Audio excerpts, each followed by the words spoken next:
Thumbs up are there. Okay, so I totally thought Allie was going to do a thumbs up, but with the 3, 2, 1 thing, and we just did a thumbs up. So welcome, friends, once again to Tuesday. We didn't discuss that. No, we didn't. It's okay. We didn't discuss It's that. fine. It's like most of the things in our marriage. Whoa. No, I'm kidding. I'm kidding. I'm kidding. As someone who's closely related to your marriage, that is a false fact. That is a very false fact. That is So a wait, very so false who's getting wings? Wings tonight? That'll be me later on. Just start the show. Okay. This, don't you know? This is the show. I feel like Drew spends a lot of Tuesday nights on the couch. I do. No. No, I don't actually, because Alexis Cohen-Penna sits on our I couch drive on into Tuesdays. town. Yeah, Alexis actually is on the couch. Anyway, guys, yes, horns. Embrilar is wearing horns tonight. We got a lot of cool stuff tonight, guys. Thank you so much for showing up, for being here for Warda once again on a Tuesday night. Thank you and welcome. We got a great show. We got a lot of stuff going on tonight. We got fights. We got questions about House Ardeo. We have brand new people sitting at our table that have never sat at this table before for Warda. I don't know what you're talking about. They include, ladies and gentlemen, the illustrious, the one and only Bill Gordon. I'm only kind Bill of new. Gordon. You are. I mean, we've seen you from the Dungeon Dome. Yes. Yes. Also from the Also, he was us in this figuring game. this whole game out. Filling this whole game out. That's right. So Bill is part of the original Warda crew. The OG. The OG. Yeah. From Winds a of game called Change. Winds of Change. And a reminder, if we get our Patreon up to $300 a month, we will release all of Winds of Change. And we're actually right now working on the very end of it. Yeah, it's great, guys. It's a thing. It's really fun. But as always, we have our other fine, illustrious citizens of Warda here tonight. We have Justin Blankenship Hey! and Frank Aspero. Yay! And the one, the only Alexis Cohen-Penna, or ACP as I call her. Hey! And we are once again here on a Tuesday night. And once again, let's go around the room and we will say who your characters are and what your character is, because that's a big part of what's going on in the world. Not just this world, but all worlds. So let's start with you, Alexis. Oh, me. Sorry. Starting at the other end of the table, I'm discombobulated. Hi there. My name is Alexis Cohen-Penna, as previously stated, and I play Alva Goldfinch, who is a fairy hat maker who is also a dealer of secrets. Ooh, very nice. Hi, my name is Frank Aspero. I am playing Tippin, just Tippin. He is a rogue pixie that likes to be a pixie, like you do. My name is Justin Blankenship. I am playing Embrilar Ardeo, the High House Ardeo. I am a warden of the Hand and Eye, so I am a magic cop. Magic cop. And I have horns! Yeah! Yes! All right. Now, I'm sorry to interrupt. This it's is very okay. important. As everybody knows, and as the new people may not know, Embrilar Ardeo does not wear hats. Justin, do horns qualify as a hat? Horns do not qualify as a hat because it's part of my body. Yeah. Thank Yeah, you. That's it's what I was anatomy. saying. Yes. I just wanted to clarify because, there However, are- I am currently wearing a hat. That's right. In game, I Yes. am wearing a hat. Yes, Yeah. in the game he has a And hat you were on. wearing one at dinner, which we No, didn't it's- remark upon because Much- everything else was so much more distracting than Much you. to your mother's chagrin. Okay. My name is Bill Gordon, and I'm going to be playing the illustrious Griff Hood, also known as Griff. He is a human. Oh. Yes. There's a lot of animosity between him and the Fae. So you may have seen me in chat before touting human rights. It's a very personal connection I have. Is there anything special about Griff? Oh, yes, lots of things. So all of you met Iggly in the last couple games. Iggly, after some tragedies in Griff's life, became his somewhere between foster dad and mob boss. Yeah. Ooh. As most things are with Yeah, him, you right? know. Iggly got him a job with the Weather Guild. He's a janitor for the Weather Guild. He cleans up. But he's an incredible thief.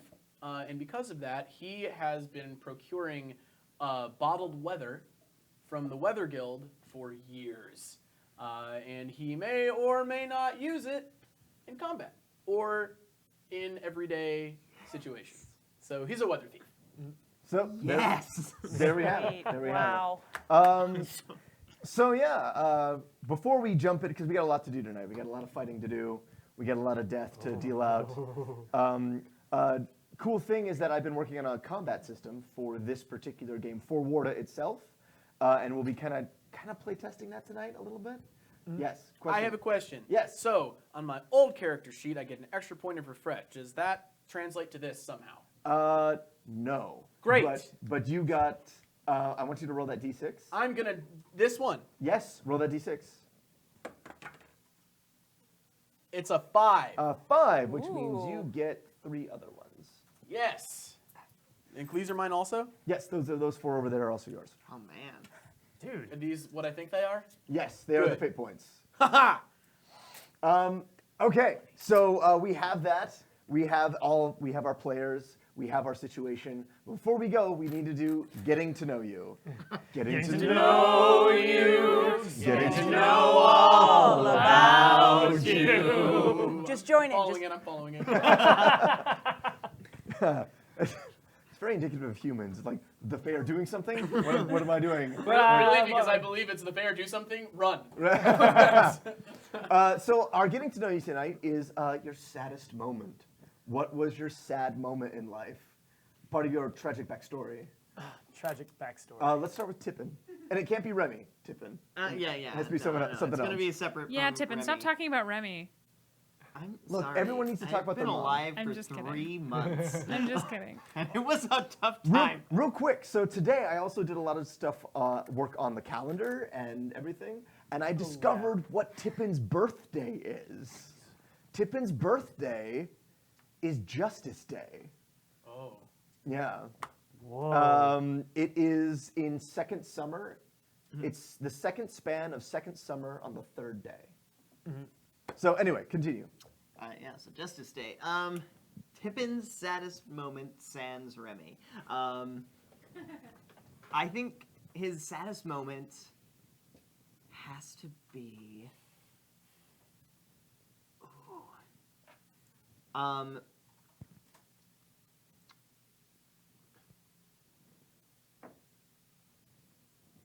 Ooh, this is a really hard one. Okay. If you want to like take a moment, we can go on to somebody else. Yeah, I'm gonna defer for a moment. We'll defer Just for a a moment. And we will go to Embrilar then. So mine would probably be something that has revolved around things we've already seen in game. So I'm going to pick something different, just to give more history. Yeah, to give the us more. character. This is what it's about. I'm probably one of the definitely top saddest moments of my life, Embrilar's life, is whenever he found out he's a half gene, and what that means is that he's going to die before his brothers and sister, and he's going to die before his mom and his dad, or Mephanis.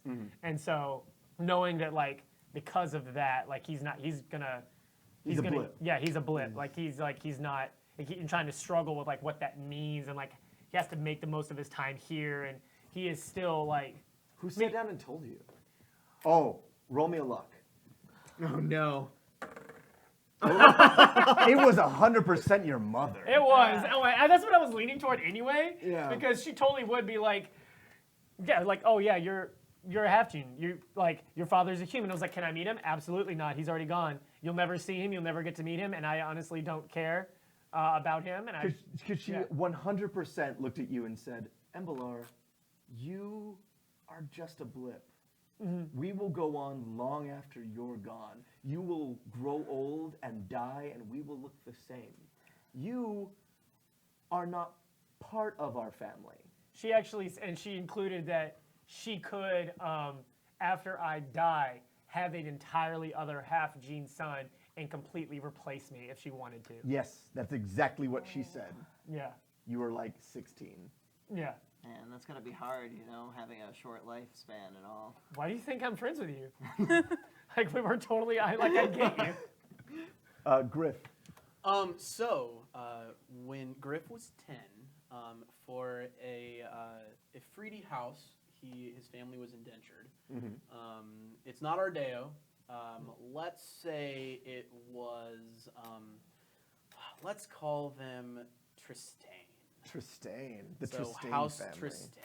I gotta write that down. And one day he was called into the Grand Hall with his parents, and the Fae were mocking them for their inability to use magic and their inability to defend themselves against magic. And things got quickly out of hand for us, not so much for the Fae. This was everyday practice in this particular house. And my parents were torched and burned alive in front of me, Oh goodness. leaving me to be an orphan on the streets because I mean, I was useless to them at 10. Yeah. At that point, they had plenty of able-bodied people, so they were absolutely allowed to burn my parents alive. Yeah. No repercussions. Yeah, so that's what set me on the streets. That's what got me out there. Man. Tippin? Okay, so Tippin's saddest moment, I think this even surpasses Remy, was the first time Tippin realized he couldn't remember who his mother was. Oh man. I think he was having a conversation with Owen about Owen's parents, and the thought came across his mind that, like, oh, I exist, I have parents. And he couldn't remember who they were because as a spec, he grew up really quickly, and most specs don't even remember most pixies don't even remember their own origins. They kind of don't remember anything about childhood or being born. It's a or lot of big anything like that. emotions, and pixies can only hold so much. Yeah. And so it kind of like goes by them very quickly, and they kind of come to consciousness as almost adults. Yeah. So the first time he realized he couldn't remember what or who his mother was. Alva? All right. This is a good start, guys. Good start. Good start. Alva's saddest moment was the first time she visited the grave of a loved one, the person who she cared about most in the world at that time, someone who wasn't just like a shadow or a tool to her, and they were taken from her unexpectedly. And she didn't visit their grave for many seasons. And then finally she went to sort of pay her respects and explain where she was and find closure and talk to the grave, so to speak. And she sort of felt this ambient sense of their presence, and she just collapsed in a way that she hadn't up until that point, ever since she first got the news way back that this person was gone. Wow. Dropping the bombs, guys. Dropping the bombs, guys. Yep. That's Left and right. Warda. Warda's a sad place, but it's also a happy place. So we're gonna go around one more time, and I just want you guys to say one thing that you guys like. Just something off the top of your head, something that makes your character happy. Bill.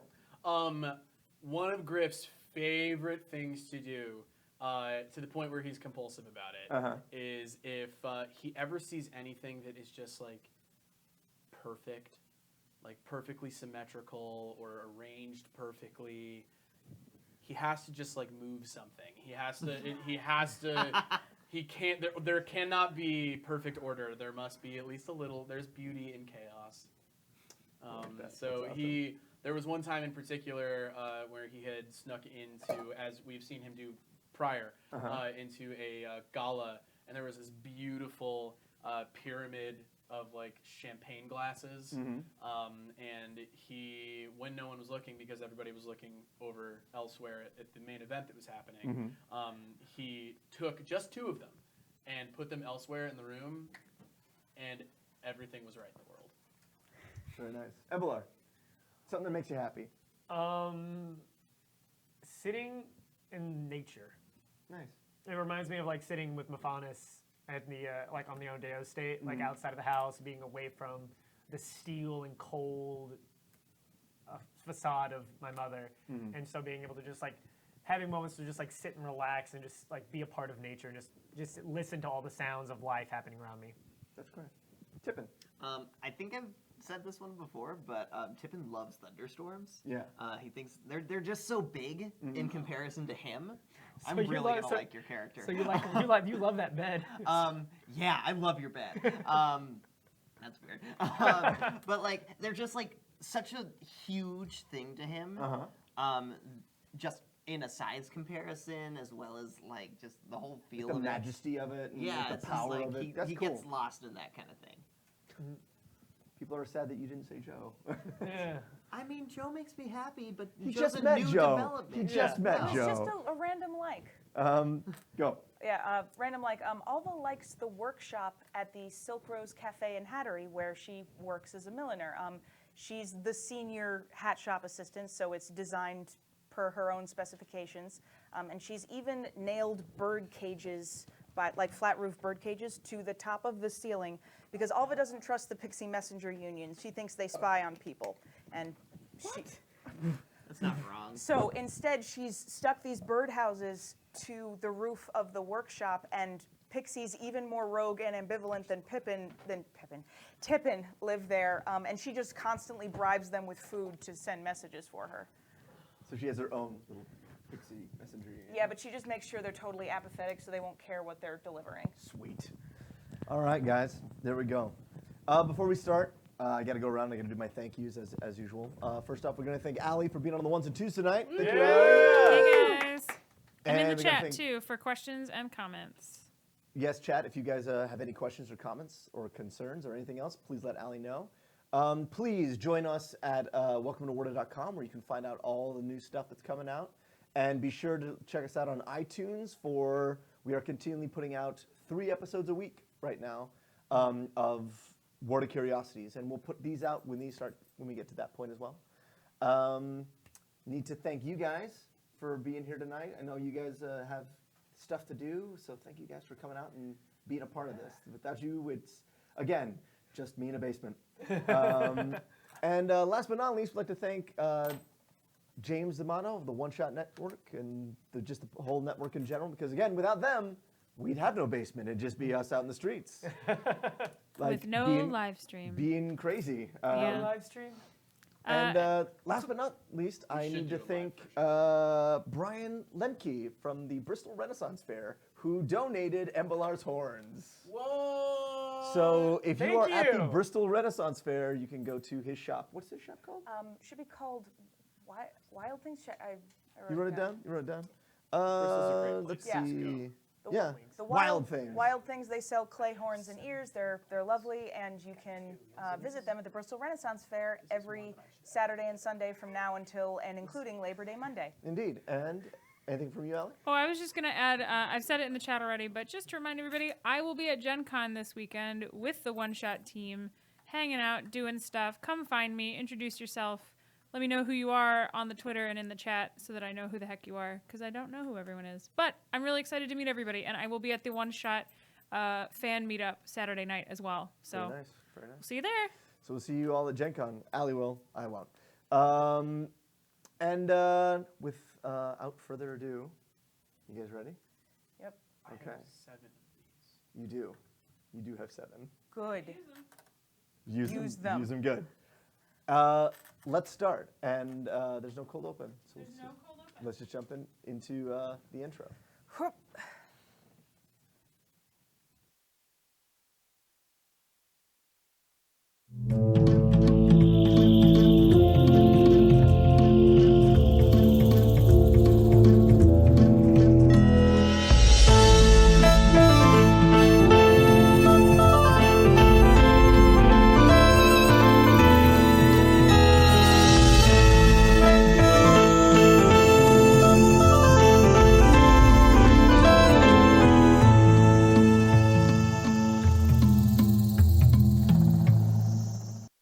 Okay. There we go.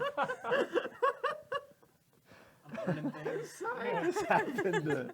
That was Why awkward. don't we just Sorry about the snickering. why don't we jump back in? All right. Are we getting ready to jump? Yeah, Let's let's jump jump in. back in. 1, 2, 3.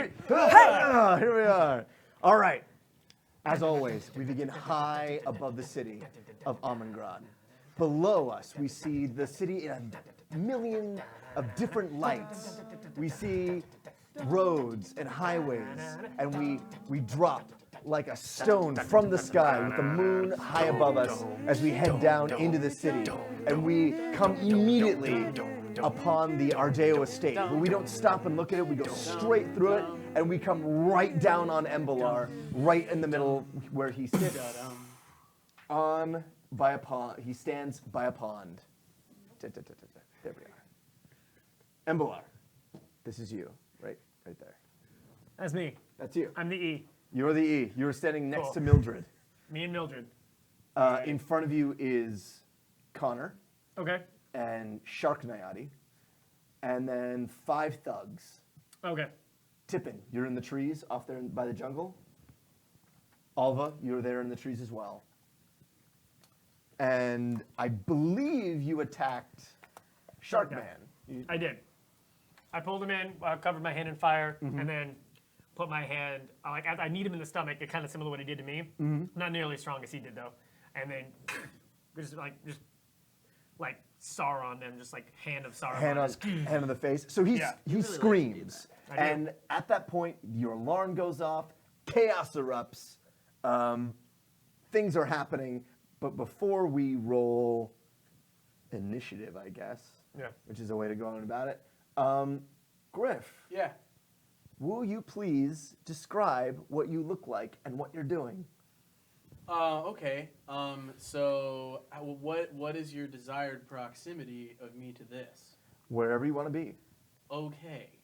So Griff at this point, I believe we were saying he's 18 now. Yes. So he's 10 years younger than I'm used to playing him. So this is gonna be fun. And he is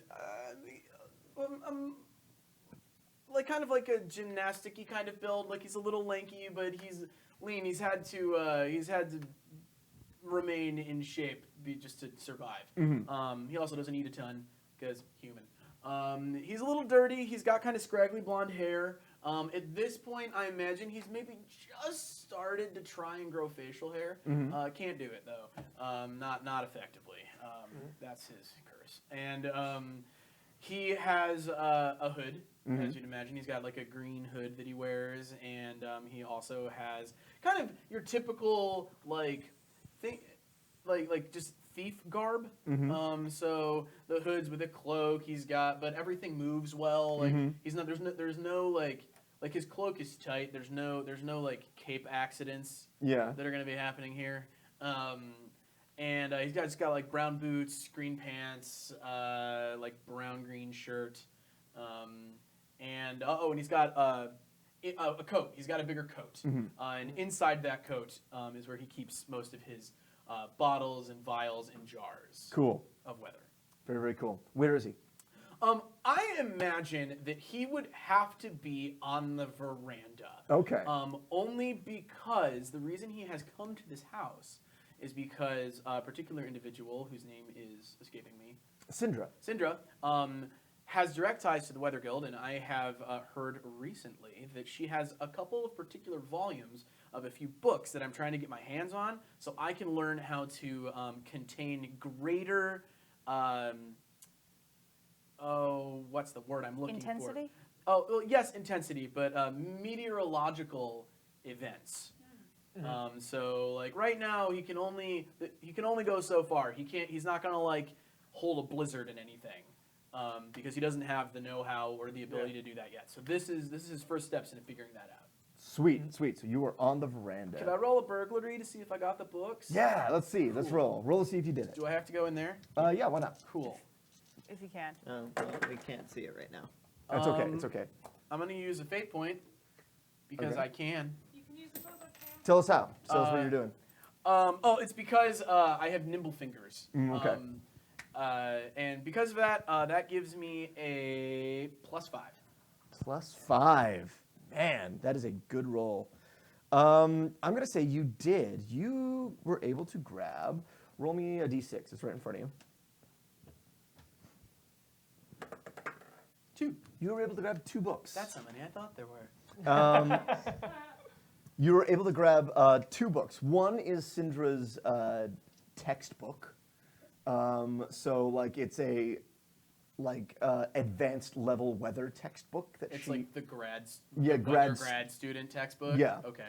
And you were also able to grab a book of weather theory. Ooh. Like how weather, not just how it's made, but the theory behind it. You were able to look at that, and how the magic of it works. This plus this equals this. Yes, basically all the formulas and stuff. Great. So you have those two things right now, and you were going through the jungle, trying to get out of the place. You were on the veranda when you see this commotion going on across the pond.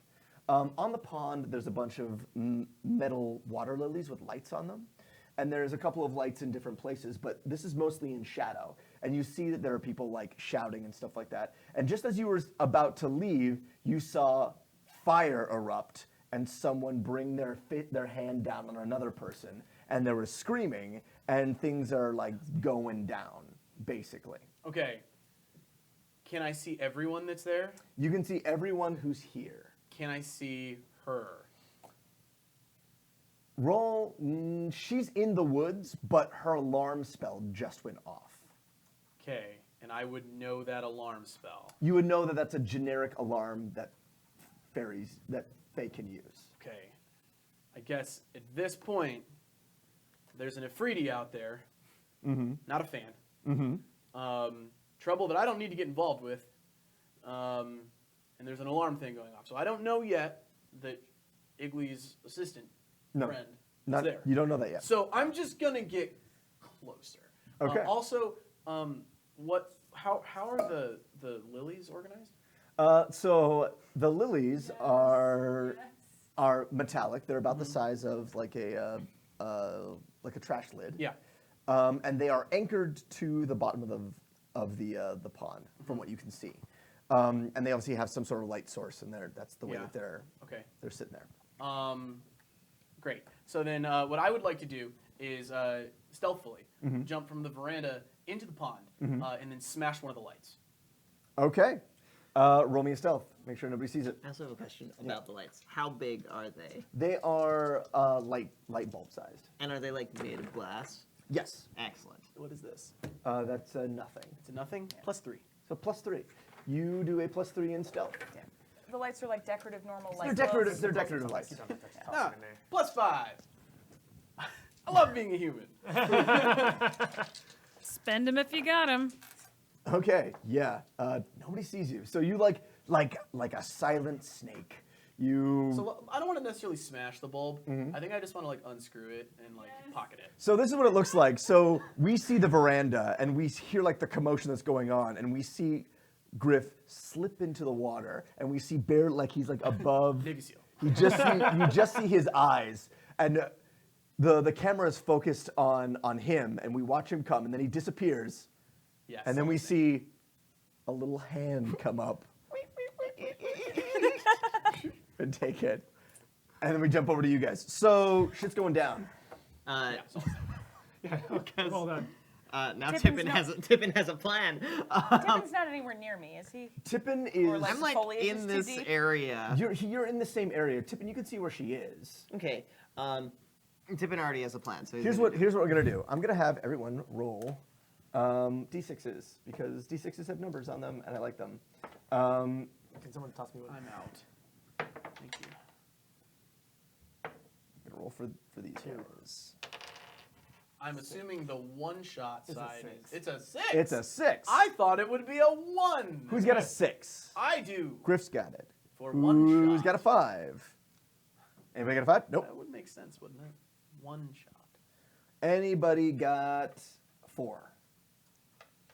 Tippin. Who's got 3? 2? 2. Nice. Oh man, that's awful, but I'm gonna do it anyway. Ties go to the higher Fae. Fair enough. That's the world I live in. Oh my god. Embrilar and Alva. Alva will go last. He is a half gene, though. Oh, that is. Ooh. I mean, we're not. No. Just saying. Technically, we have discussed the pecking order before, We and have. if the highest Fae in the room is a half gene, it still goes to the half gene if they're a member of a high house. Which he Okay, is. he So, is. like, if Alva's family had a higher social position than his, Like if she was from House Drain. right? Yeah. So if Alva was from the High House of Drame, and Embrilar was from some nobody house, Even if he was from House Ardeo at that point, because he is still a half gene. that's true. Yeah. But because no one else in the room is from a high house, it still goes to Embrilar. Society, it's complicated. Aha. All right, so Griff, Yeah. Yeah. you are first. Can I defer? Yes, you can. Cool, because I still don't have a reason to join. All right. Griff defers, which means these guys are going to start rushing in to fight you. Yeah, Embrilar. that makes sense. Um, How much? Okay, so how much? So we're picking up directly where we left off, essentially. So I have now burned Shark Dude, and I guess where is he at in the fight? Is he like out, or is he still involved? he's still involved, so you burn him, and you like basically grab him across the face, and you burn him, but it's not enough that it leaves a mark. It scalds him, and then he like puts water across it real quick. Okay. He's more prepared for you.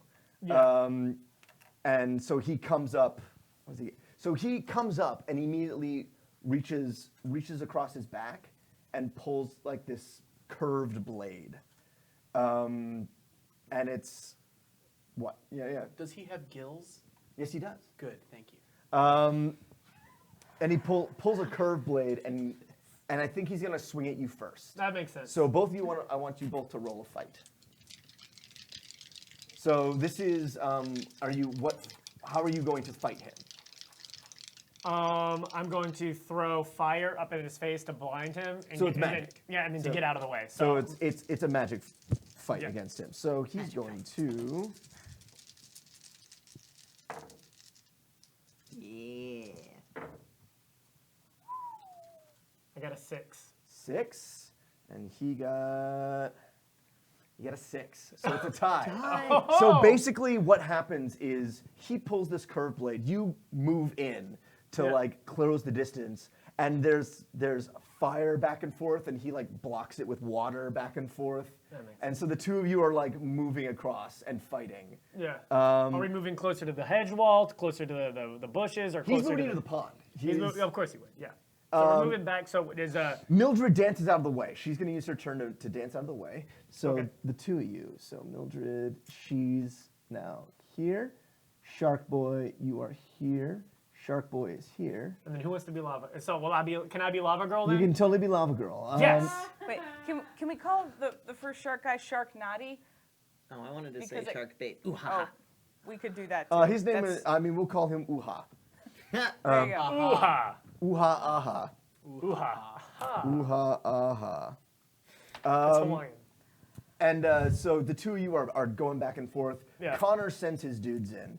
And so I want you to roll a fight against all of these dudes. How many of them? There are 5. So I'm we're gonna not going to do roll- 5 rolls, but we're just going to do 1 roll between you fighting and them and they fighting. Okay. All right. I'm gonna still use my fire combat magic, so I'm assuming they're coming in from this way. Yep. All right.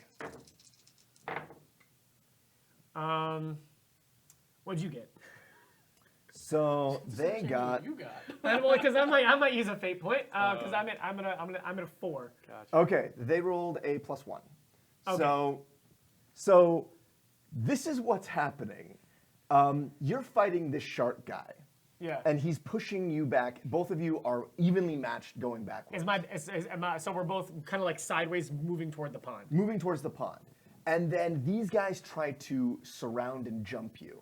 Yeah. And you are able to, like, you're shooting fire, blocking his blade, and you like bam, bam, bam, bam, as they like try to move in. And My you, hands are also covered in fire, by the way. covered in fire, and you get each and every one of them. So Awesome. you're like friggin' Zuko right now. I know that's I was in my head. What I was picturing was that they were gonna try to swarm me, and I do like a leg sweep like Zuko would. Oh, like a fire leg sweep thing? Yeah, and it like blows up, it like closes up and like creates like a wall, so they'd have to jump through it to get to me. Sweet, sweet. But I like what you did better. That makes me look cooler.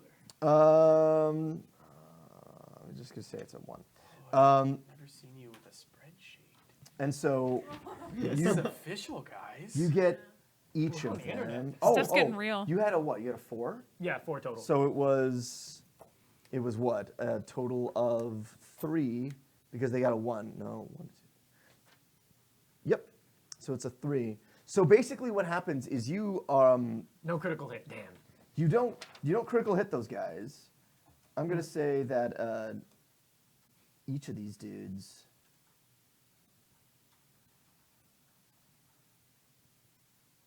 You don't need my help. What injuries do you give these guys? Because they all take injuries doing this. I guess like just all burns. I would feel like none of them can be. Are any of them serious or are they minor injuries? There are injuries that are gonna actually that are gonna hinder them.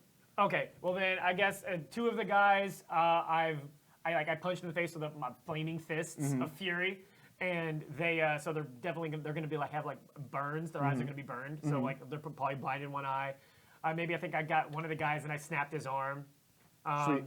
And then then let's say I also kicked the guy, one of the guys in the leg, and he has a broken Like hit his knee. Yeah. So like you're blocking off Oha'a, and as you were doing that, these guys come up and you like elbow one with like a flaming elbow, and then sweep one with the leg, and like backhand another one, and then flame one in the face, and then another one in the face, and you basically do all that, and there's like 5 guys on the ground, like as in quick succession, and they're trying to get up to go. Do I know his shark dude's name?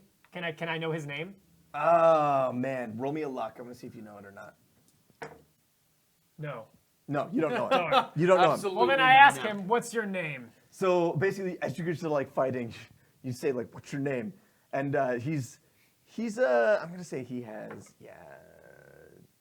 he keeps silent. He keeps silent. Come on, I got a good joke. He's It's killing me. you tell him that. You like say, Yeah. I got a good joke. It's killing me. And he looks you in the face. He just continues to like shoot water and try to get you. And you see him smile. Yeah. And his mouth is only about this big, but when he smiles, it goes all the way up here. Oh, And he's nice. got a ton of teeth. It is now Tippin, your turn. Awesome. I'm gonna fly to the pond, Sweet. and I want to find a light bulb and unscrew it because I need ammo. Okay, I don't think that. I mean, you don't need to roll stealth or anything. Cool. All right, fly over. But roll me a luck. I want to see which one you do. Double positive. It's a different one then. I'm gonna say that you are able to get. I mean, do you want more than one, or do you just want one? Oh, I want more than one. If I can get more than You one. get 2. You get 2 of them. Excellent. I did actually. That's really funny. I did. There's no about it. It happened. I love that. It's good that you own it. I You know, Um, you're confident in yourself. there's gonna be another one. Be when I confident in what you're So doing, I'll man. take like 2 from like the You, pond. you take 2. So you Um, have like 2 glow orbs, basically. Awesome. Then I want to fly up and I want to smash them, like throw them and smash them at the guy that seems like the most threat to Embrilar right now. There'll be Shark. That's Shark guy. So I want cause you. some chaos. I want you to roll. You don't have like anything in. I have the only fighting thing I have is Giant Killer. I also have athletics. I would roll athletics. Let's call it athletics. Oh. Okay. I mean, it's not the best still. I have a +2. +2. He has a +4. I'm gonna say he doesn't see it coming, so it's not a full-on attack against him. Or just distractions. It's more like a distraction, but he basically you throw it and he blocks one. I do have a question. Yeah. How hard are they to see? Because it's a clear light bulb. It is a it's clear nighttime. Yeah, that's the thing is that they're hard to see. Cool. So he blocks one and then goes back to fighting Embrilar and doesn't know the other one is coming. Yes. And that's when he cuts it in half. Like he like turns for a second, cuts it in half, and then goes back into fighting Get more light bulbs. Embrilar. Because I guess in this moment I'm also still fighting those other 5 guys. So that's Yeah. why he doesn't immediately cut me in half with the blade. Yeah, so like while you're doing those against those 5 guys, he's going in and then has to like deal with what's going on over So there. good. I'm gonna help you. Thanks, bro. Do that. Um, The dice trays. Like, because your hand is small. sweet. And let's see what's next. I'm gonna say that's up. That's your thing, Thank Tippin. you. So Embrilar, you're up. Yeah. All right. So I guess it's still just me and Sharknado over here. Was that what you were working towards? No, absolutely not. Okay, It's so good. much better than that. Thank you. Have faith. I do. I want to get rid of that sword. So I'm going to try to disarm him. Okay. You want to try to disarm? Okay. Yeah. So I want to try to do a feint where he comes in and I go in for a punch, dodge it, and then burn his hand and get that sword out of his hand because that's a problem. Okay.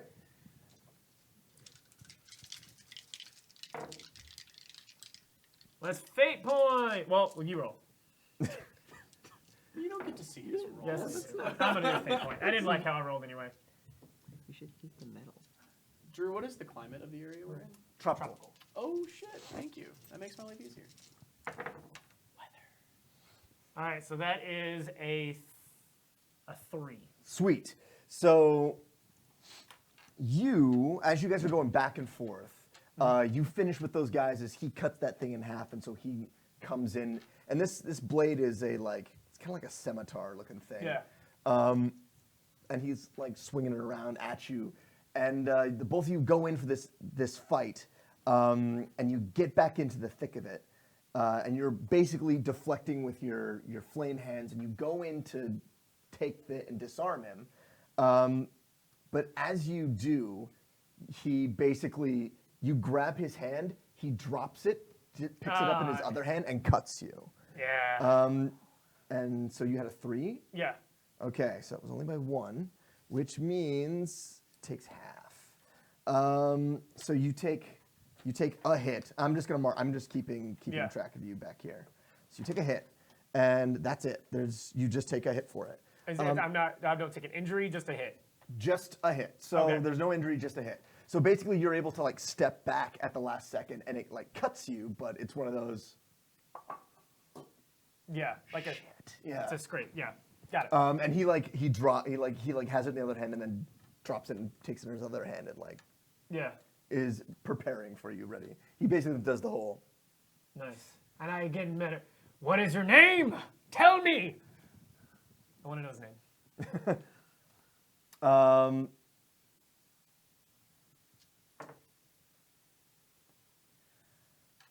No. And he rushes back into you. All right. Alva, it's your turn. Yes. All right.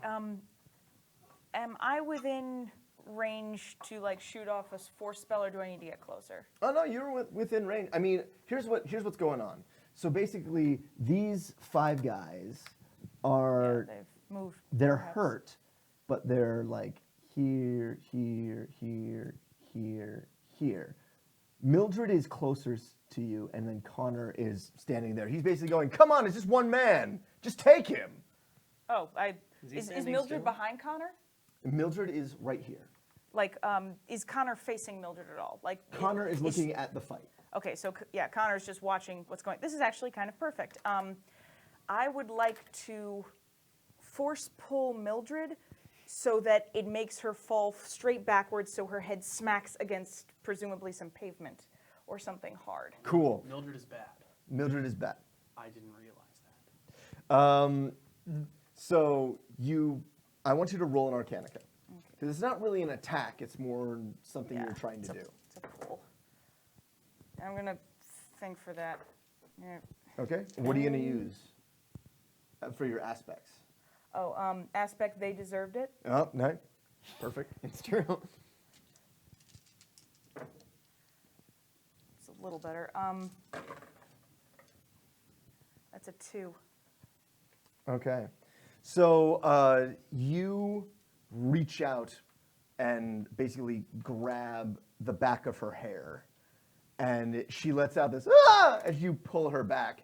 And as you pull her back, she puts her arms back and tree roots spring out and catch her. Darn. And she shakes that off and turns around and looks at you.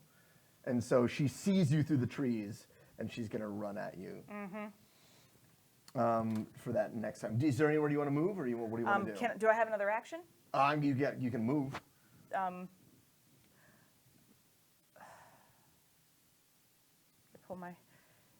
She wouldn't really move at this point. Can I pull my hat pin out? Sure. Great. Okay, the one hat pin that I stuck into my hair, because nobody except strange people wear hats to dinner. I pull that out so I have it on hand. Sweet. So you pull it out, and it basically elongates into I'm a hat basically maker. a knife. So you have like basically a knife now. Yeah, because this is an enchanted hat pin, so it can lengthen and widen. Like it's a store-bought magic enchanted hat pin. It's not nothing nails? special, but it does cool stuff. Cool. So you have a knife now. It can be thrown if you Yes. want. We're back at. I get my Griff. deferred turn. Yes. Yeah, you get your deferred turn. Great, cool. So, Embrilar is the only one that's in the middle of all these guys right now, right? Yeah, Embrilar is he's being slowly pushed up to the water's edge. Okay, perfect. What I want to do at this point, just for my own sake, do I know these people that aren't Embrilar? Roll a Resource? Yeah, roll me a resource. Either that or a contact. +3. So it's a 3 total. Yeah. You don't know these guys personally. You do know that, and the thing is, you're like, these guys could be anybody who don't like, who are like again. These could be anybody. Like, there's a lot of criminal groups, Yeah. but you do know that there's, Mr. Schwickler has told you about there's like a consolidation of crime going on. Like somebody's trying to take over the criminal underworld right now. Okay, well that won't fly. And he said to look out for them, and this might be them, but you don't really. It's a good bet that they are, but you're not 100% sure. I want to have some fun.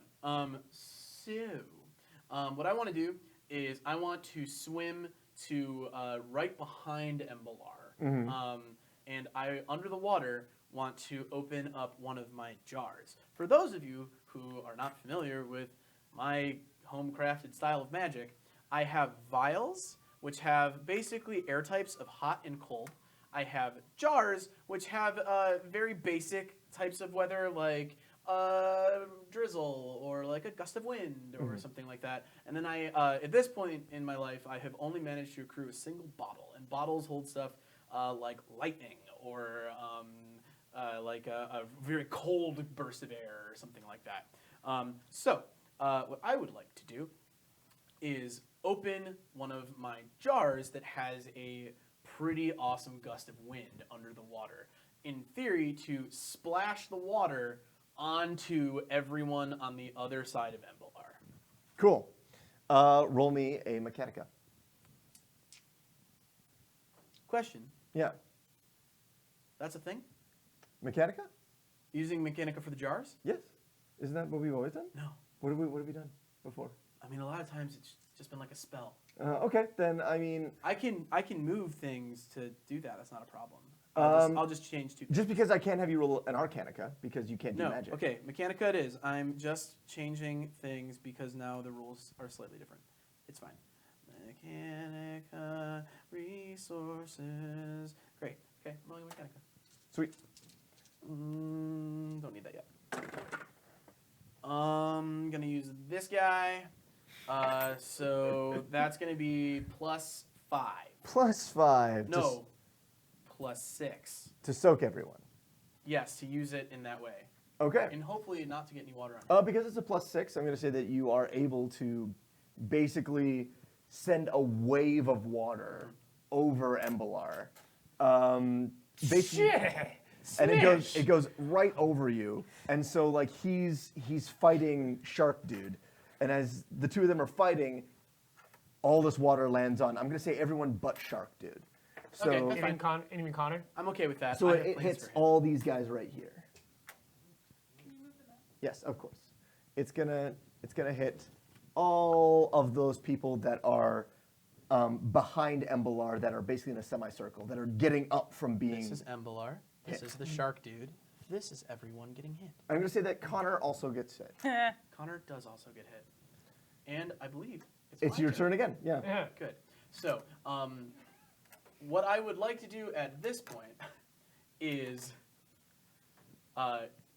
jump out of the water, get one hand on him, and as I am starting to fall back into the water, chuck my single bottle, which is a lightning bolt, into the middle of them while we fall onto the other end of the divide into the pond.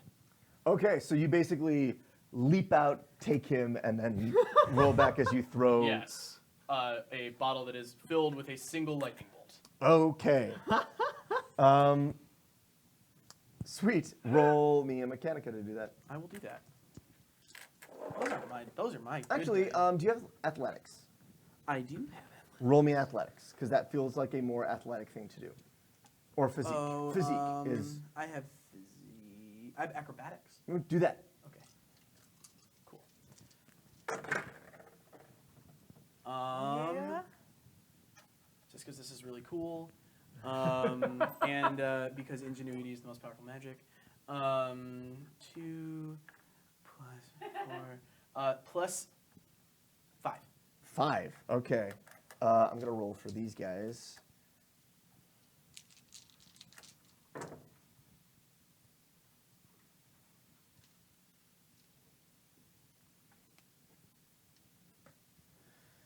Okay. I'm going to call that.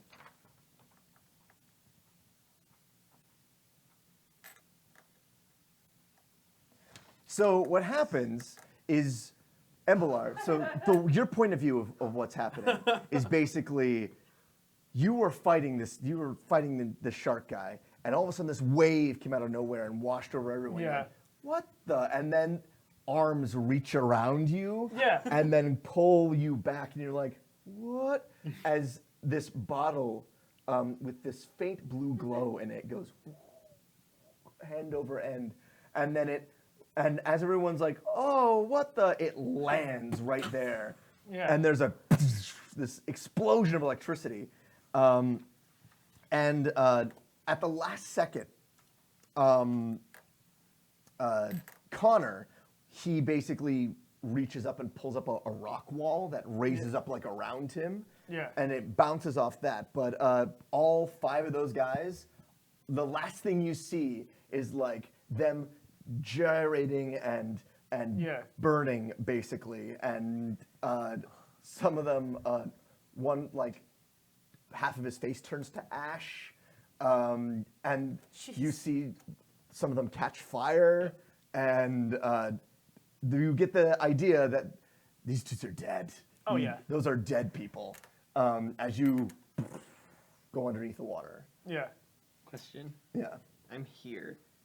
So the wave comes over and then you jumped out? Or Yeah. do I just see a wave and then Embrilar's gone? It's wave, jump out, grab, chuck. So I saw a random human jump out of the water. You see. throw Actually, a bottle. you and saw light you out. saw something I'm in human. I green have to and defend black rise out of the water and take Embrilar and then like throw lightning.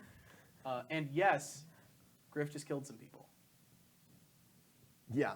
Yeah. They're dead. They deserve How it. we do it on the human side of town. Yeah, so they're all dead. So let me mark that real quick. And it's now Connor's turn. It's gonna be Mildred. Mildred's gonna go after you. Yep. She's rushing up to you. She's gonna throw magic at you.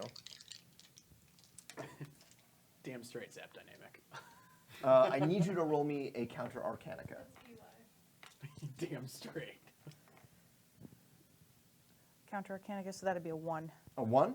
Yep. Okay. So you pull your. I mean, you can either.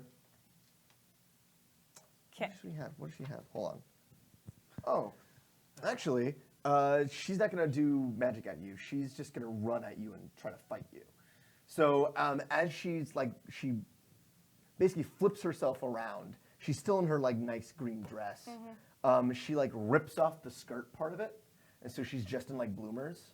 And she's got a blade at the small of her back It's a short blade, so she pulls it out. It's this small, short, curved blade, about this big. And she pulls that and flips it between her hands, and then rushes into the trees after you. You can either fight. What do you want to do? Can I run? Yes, you can. Okay. So Alva does have a knife in her hand, but she sees this and she's like, and just bolts for the pond. Sweet. I want you to roll a. Roll me an insight. Thank you.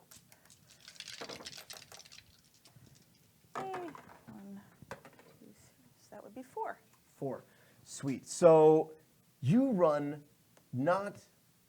you surprise Mildred by running right at her. And so Mildred didn't expect you to she expected you to run. And you like brandish your knife and run towards her. And Like she's with like, a cry of, ah! and she's like, oh God. But she's like, oh, okay, we're gonna do this. And so she runs, and you are able to insight. You watch what she's going to do, and you're like, oh, she's gonna do a wide swing. And so she's gonna go for this wide swing, and you just basically duck underneath it. You like literally just duck and like go underneath her arm and run right for the pond. Yeah, so it's like, ah! And then I run. And then she swings, and she's like, where'd she go? And you like, and you do jump into the pond? No, I'm not jumping into the pond, but I'm running along the edge of it because that's where the lights are. Okay, sweet. So you then are now, I'm going to say that Mildred is in the same place, and you are maybe like right here, Alva. Yeah, no, at this point I'm just flat out screaming because I'm being chased by a psychotic Solani, and theoretically this place has guards. Theoretically. Theoretically. Um, They're definitely getting fired. so you are... Yeah, Speaking- fired. Ha! Yeah. Speaking of, what happened to the guard that was following Tippin? This has been like 3 or 4 seconds. Since, Okay, all right. Since like that's happened. Frank Frank also the, was useless, and Tippin has realized that. Frank Oh, yeah. the old Tippin realized gate that. guard has not caught up. Yeah. Connor Damn it, Frank. Connor moves around the stone, like basically shell that he made to like, and he looks around and he sees his men basically dead, all 5 of them like burned and like still twitching on the ground.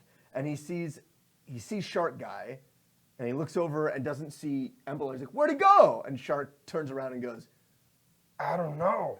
It's like, "What do you mean you don't know? He was here 1 second, then he's gone." It's like, are they in the water? Maybe. Get in the water, you idiot! And as that happens, there's a, "Hey!"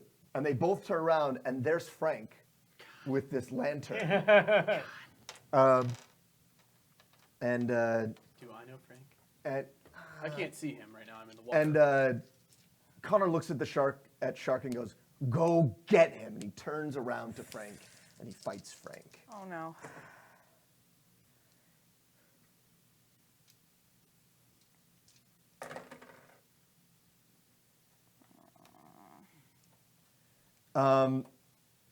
All he does is he turns around. He's like, "Get in the water," and he turns and looks at Frank, and Frank's like, "You're not supposed to be here." And he does this, and a sharp root comes out and like sticks Frank right through the neck, and then leaves him there. He's like, "I didn't want to get my hands dirty. But she left me no choice." Yeah. And that's his turn. Tippin, it's your up. Okay, so Connor just did that. Is Connor standing generally still now, kind of watching the water? Yeah. Well, he just spiked Frank. Okay. So Frank is here, and Where exactly does Connor stop? he's After right that. where he's He's right right there. where the sea is. He's not like moving around. He's not moving around. Like he just did that and turns around and points to the water for Shark Dude to get in the water. I'm gonna fly over there and tie his shoes together. Sure. Roll me a. What do you have? Also, for the knots, can I draw upon my knowledge of the junior Mabs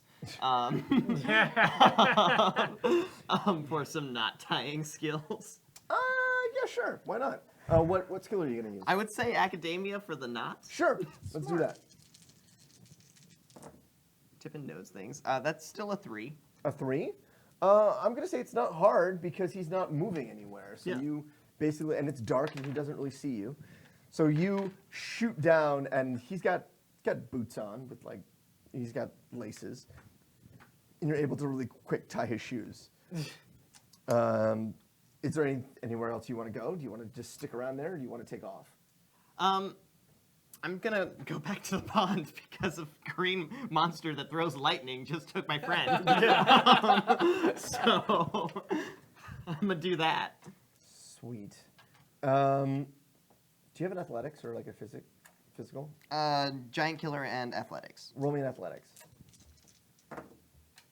Oh no. What is this for? I'm not telling Oh. you. I would use a. I mean, I'm trying to think of the aspect. Okay, re-roll. Okay. I need to get to Embrilar because I think he's in danger. I will do anything to protect a friend. Awesome. Cool. Much better. There we go. Cool. That's a 4. Oh, okay. So, you, as you're flying away, you feel Connor notice you, reach his hand out to grab you, and you. Can I like kick his finger away? Yes, you do. So, like, he reaches out and you like kick his, you're like, ow! As you fly away, over the pond, and Embrilar. Wait, yeah. Would have that made it a giant killer since I kicked his finger? No, away? no, you were trying to get away. Yeah, pretty good. It was a defensive move, not an offensive move. So you fly away from out of his hand. Embrilar, we go to you, and you are now enveloped by the cold, wet darkness that is the pond. The Yes. water's warm because it's tropical here. Yeah. But you've never been in the pond before, and maybe there's that one time. But you're now, but you feel the arms of whatever this is. I want you to tell me what you think has got you. One of his other men. Okay, sweet. I mean, like, did I see the lightning bolt like kill his men? Yeah, you saw it. Okay, so then theoretically, I'm very shocked. I don't know what has me. It helped me, but it could be someone else like taking me. It's a green sea beast. Yeah. I mean, I imagine once we went under, I started loosening. Yeah, but Oh. imagine that within like the 3 seconds Yeah. you like fell, you still have. Oh yeah. You're like Yeah. he's like starting to let go, but you see like the fabric of that's around him. Yeah. Yeah, I definitely am like, it's like, what is happening? So as soon as like I'm in the water and like it's like the water has hit me, I shove his hands off me because I'm trying to figure out what the hell is happening. And I turn around and I see him. And all you really see, because you're underneath the water and it's dark, there's Yeah. like a shape in Yeah. the water that it has like, it's bulky. It's got this bulky shape. You can't really tell what it is. It's the swamp monster of Ardeo Pond, Yes. which Yeah. makes an excellent campfire story. Well, I mean, I'm gonna like then light my hand on fire because I'm gonna like. You're underneath the water. I still can't like turn it up to like, it will like bubble, but like I can't like. SpongeBob did it. Yeah. Let him And if we learned anything, All right, all right, all right. Science. Let's say that it takes you roll me an Arcanica. See how well you do this.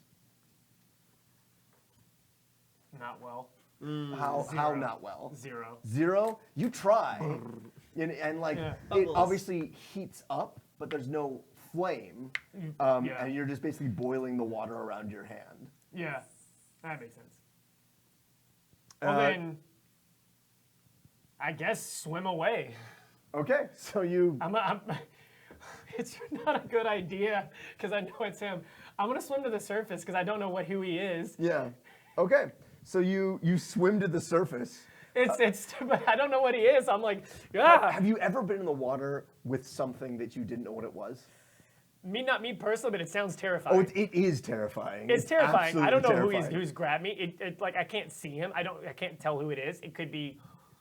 In my mind, it's like it could be a friend. It could be a foe. I don't know what's happening. You don't know what's going on. It could be anything. And so you Yeah. break the surface of the water, desperately trying to swim to shore. We're going to say that's your Yeah. turn. And Frank is dead. I was going to give him a turn, but that didn't work out. And Alva, it's your turn. Okay. Keep asking questions about Arcanica. Is it possible to make a bubble of air that is extremely heavy? If you were a Johnny, yes. Yeah, no, can't do that. Okay.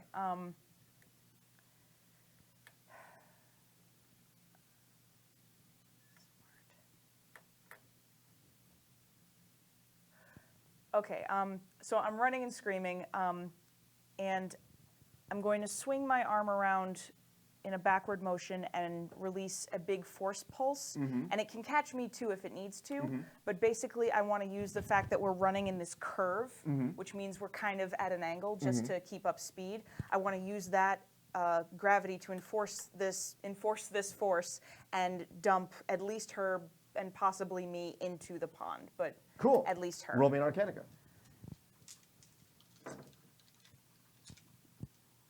That's a 1.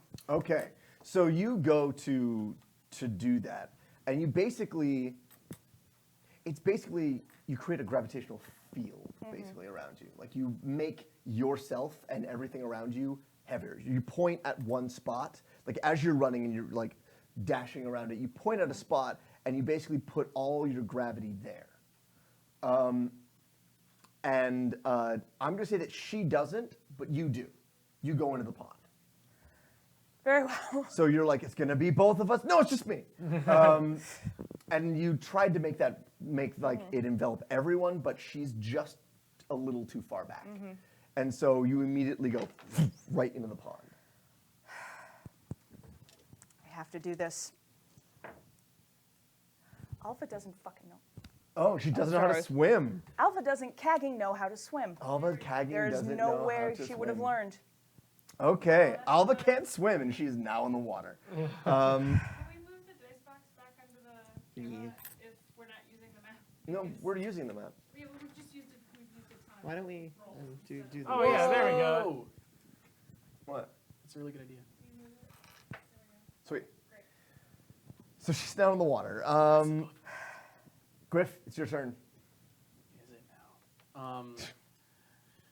now? So I know something has come in the water. I don't know. I don't think I have any way, since it's dark, to know that it's her. Yeah. So I apologize for right now because I have other things to do. I am going to swim up to the edge of the water, and I'm going to use this tropical climate to my advantage. I'm going to take one of my vials of very cool air, and I'm going to create fog. Okay. Because they are so small, I'm going to say it can only be like a personal fog. Like it can only be within about 5 feet of you. Can I do 2? Yes, you can. Great. I mean, if you want to do 3, it'll make it bigger. So like it's 5 feet exponentially. So like you did, there's first vial is 5. Next Well, one the is shark 10. is still in the same spot, right? He's in the same spot. Great, let's do 2. Okay. So it's 10 feet from you. So Embrilar he like comes out of the water and starts to swim, and then you like slowly rise out of the water, and then it's a Yeah. great sea beast. And so I imagine, one moment, I imagine that he's right here when he does it. Okay. Yeah, I pop up and I'm just like, I just gasp for air. I'm just like, And then my hope is to stealth out of the pond into the fog. Okay. So, I mean, the fog covers about 10 feet. So we're gonna say that you are here, Griff, and it's 10. Well, I was sending it out here. Oh, I don't think you have I mean, unless you throw them. I mean, if you want to throw them and have it be in a particular place, yes. If you just pop them, it's off of you. Let's do that. Okay, so you're throwing them? Yes. So we're going to say it's this area Yeah. right here. So you throw them and they land, and there's fog that rises out of, and basically it's about 10 feet high, 10 feet wide, that sort of thing. And now they're enveloped in that. So Shark is about to jump into the water when that happens. And now Connor's like, what is going on? And can I roll a stealth? Yes, roll stealth to stealth yourself out.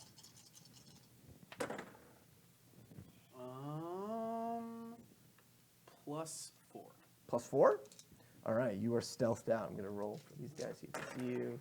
Can I roll a notice as well? Yeah, sure, roll a notice, see if you see him. No. Tippin, And you're I not roll a notice noticing as well. things. Yes, go ahead, roll a because notice. that would be helpful to see who just saved me. God, come on. No, that's a 0. Okay. So everyone, like, basically, the fog goes and everyone's like, what's going on? And Griff silently goes underneath the water and is gone. Well, I mean, I'm stealthing into the fog. So you're getting out of I'm the getting pond. out of the pond and into the fog. Okay. So basically, you stealth and, like, stealthily get out of the water in such a way that there's no splashing. I become the mist. Griff says to himself Right. as he pops the hood and moves into the mist. I am the mist. Mist. Right, I'm the mist. The mist is me. Okay, Griff, you're now in the mist. I'm Right. going to say that that's And your you are turn. in Yes, that's my turn. And the Good. mist is you. The plan comes to fruition next turn. I want you to roll me an Arcanica. You're rolling a counter Arcanica, basically. Is there something that can do besides re-rolling? You can add a +2. Okay. I'm not misbored. So It's clever. that would bring me to a 3. A 3? Okay. You're underneath the water, Yep. and you are beginning to panic because there is no swimming. You're like, how do you Where's swim? the floor? And my sleeves are huge. And you're beginning to go down. And as you're about to go down, you feel seaweed come up and grab you, or begin to grab you.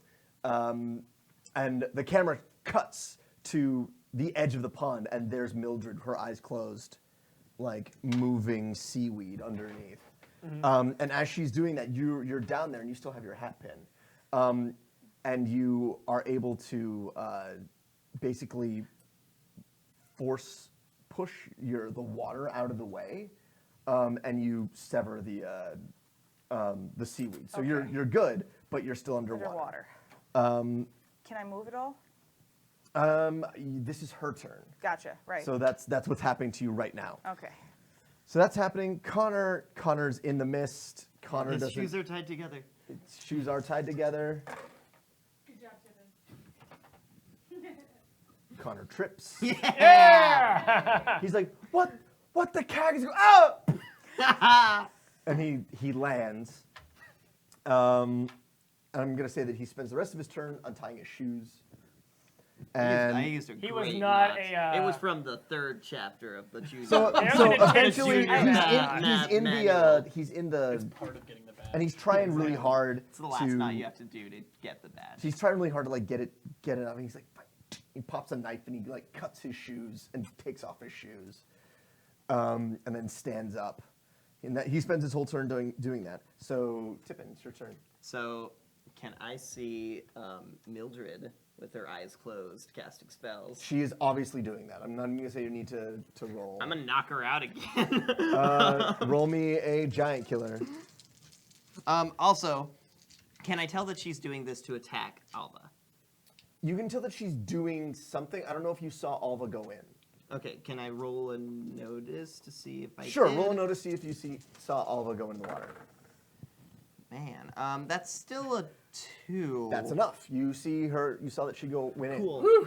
So you know that she's doing that. Cool. And you know that she's then, trying to. I will do anything to protect a friend. Awesome. Oh. I'm gonna knock out Mildred.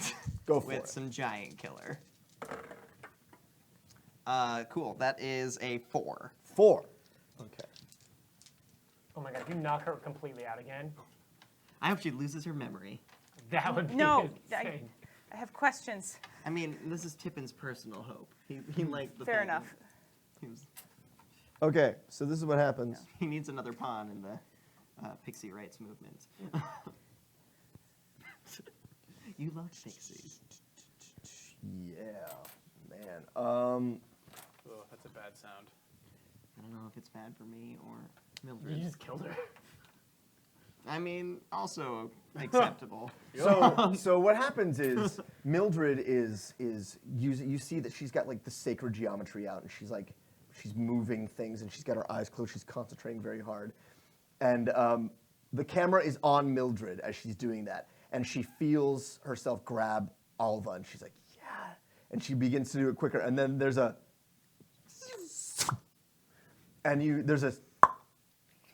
as you hit her, and she completely goes limp and falls backwards. As you got her like right square in the forehead, and rattled her brain around enough that she is knocked out, and she goes right down. Does she go in the? Does she not go in the water? No, she doesn't. Yeah, No, because if I hit her. if she's Oh, right going in the forehead, backwards, yeah. she'd fall So on she the... fell backwards. Con- Does her head hit Hold- anything hard? I got to roll. Hold on a second. Oh. Oh. So you hit her, and as you hit her, you feel the front of her skull buckle inwards. And you come out of. I imagine you put yourself in some sort of trance to like do this to like hit as hard as you possibly can. You wake up, you like come out of it, and your arm is like about an inch into her brain. Oh God! And you're on the ground, and you pull it out, and you're like covered in like. This is semi-sick and twisted. But Tippin's never seen a brain before. Can I pull a chunk of it? Sure. What? I'm pull just out- going literally with my trouble of what's this? This. Oh! You pull it out, and you look at it, and you're covered in blood. Do you eat it? I'm gonna pocket it. All right, so you pocket I that have a squishy chunk brain of bit, brain. I want to see and if it's useful. It's good with and the Baba camera beans. pans out, and there's Mildred, slack-jawed, dead, just dead. Oh God! Oh! Tippin, what is Jesus. Owen gonna say? Right on. She'll be proud. I actually Yeah, don't she'll be- think she'll be Owen thrilled. would have a problem with what No, I Owen just would did. say, She'll, way to she'll be go. thrilled. So What's Joe gonna think? I also don't think Joe would No have one a cares. problem Ooh, with I what know I what just Joe would did. think. Thumbs up.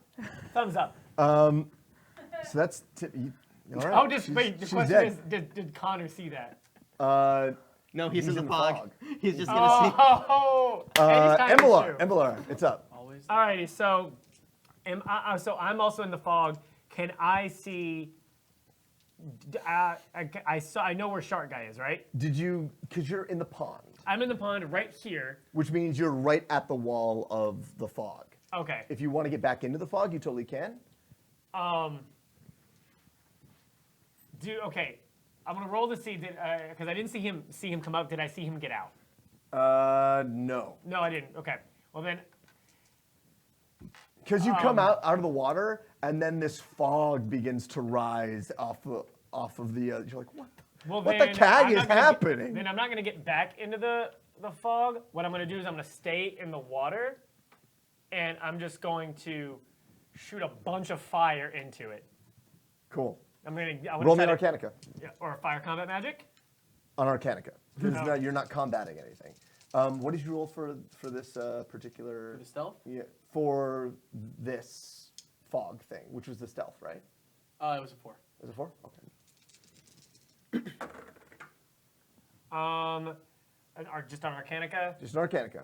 It's a 1. Okay, so you shoot fire into it, and you cut like a hole through it, Yeah. and then it comes back. Like it's dense fog. Oh. Well, all right. Well, let's get out of the water. All right, so you I'm gonna get, but I don't want to get into the fog. I want to like get like when it's I want to be like right here. I so wanna you be outside swim of it. and you go on the other side. Do you want to erase your Yeah. wherever you are and put yourself where you are now?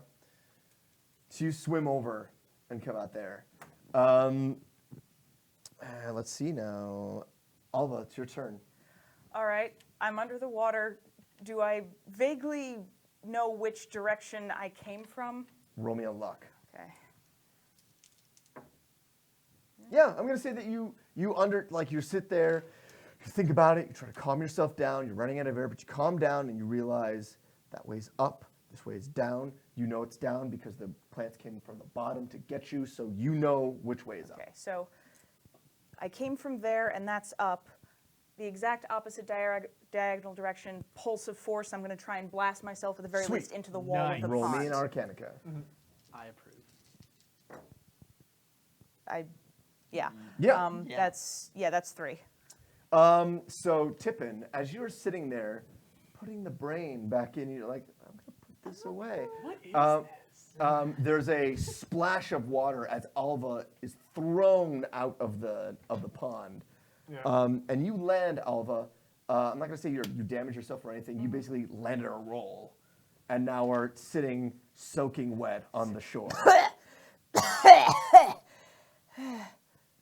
What the cat? Hi, Alva. And you are right there looking at Mildred, whose face is got a hole in it. Oh, Tippin, you're my hero. I'm so sorry. You're welcome. I'm sorry as well. Yeah. I pat you on the back. Thank you. I actually don't know if you find this easy, but killing people isn't supposed to be easy. You can feel about it however you want, though. You don't need to feel guilt. Life is short, especially yours. Wah, wah, wah, Tippin's gonna wah. kind of pointedly fly away. Okay, so you fly away. What do you, That like what do, you hit do? a nerve. What do you do, Alva? You can move. Well, I just screwed up the person who saved my life, so I feel a little bad about that. But I stand up and start ringing off because I'm so Suck. over this. You're very, very wet. Let's jump to Griff. It's your turn. Good. So, the first thing I do is I take the light bulb out of my pocket and put it into my left hand. Okay. Okay. I would like to sneak up on Sharkman. Mm-hmm. I would like to jam the light bulb in his gill and punch his gill. Nish. Man. vicious. Okay. I'm gonna say that this is a sneak attack. You had a pretty good stealth. I'm gonna see if they notice you real quick. You said you had a 4. Yeah, he does not notice you. So you both are gonna roll a fight Okay. at this point. Does he get like a minus because I'm Yes, he sneak does. attacking? Or do I get a plus because I'm sneak attacking? Actually, I'm gonna give you a plus and him a minus. Okay. What's my plus 1? It's a plus, just a plus 1. Okay.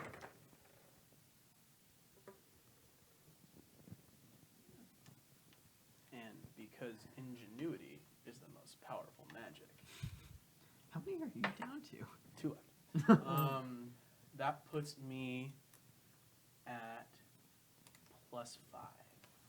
Plus 5. So let's look at Yes. this guy. This guy's got.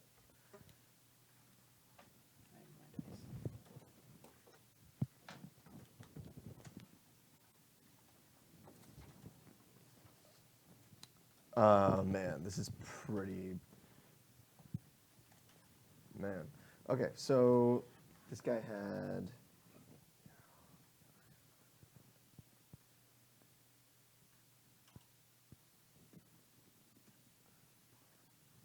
Okay. So what happens is this guy's going, I'm not even sure where they are, what's going, and you reach out and shove the glass in, and he goes, "Caw!" And then you, bam, you hit it really hard, and it shatters, and it goes, and he goes, and breathes in, and shards of glass go into his gills, and into him, and into his lungs. I am going to say that is. We're not violent here. I never got his name. I mean, the great thing about and you being a human never is we will. don't have gills. You say to him. Yeah, right. I whispered in his ear, the great thing about being a human is we don't have gills. And now he knows that it was a human. 4. So you did 4 here. His last Double thoughts the in hits, life are 6, he was defeated by a so- human. I Yeah. enjoy 19-year-old Griff a great deal. And Dude, 18-year-old Griff is 18. pretty brutal. He's brutal, but he's like older Griff fights just as dirty, just as weird. And so he breathes that in, and immediately he starts to cough up blood, and like, it's gonna take him a while to die. Oh yeah. But this dude is dying. Yeah. Like he is complete. Like he's clutching his chest. I like, saw him murder a man. No, you. Well, Or you I saw someone else get murdered. You saw someone else get murdered. It's okay. I tied that guy's shoes together. And he like drops everything, and he's breathing blood and glass, and he's trying hard to like continue to breathe, but every breath is more forcing the glass into his lungs. Back into the fog. And roll me a spell.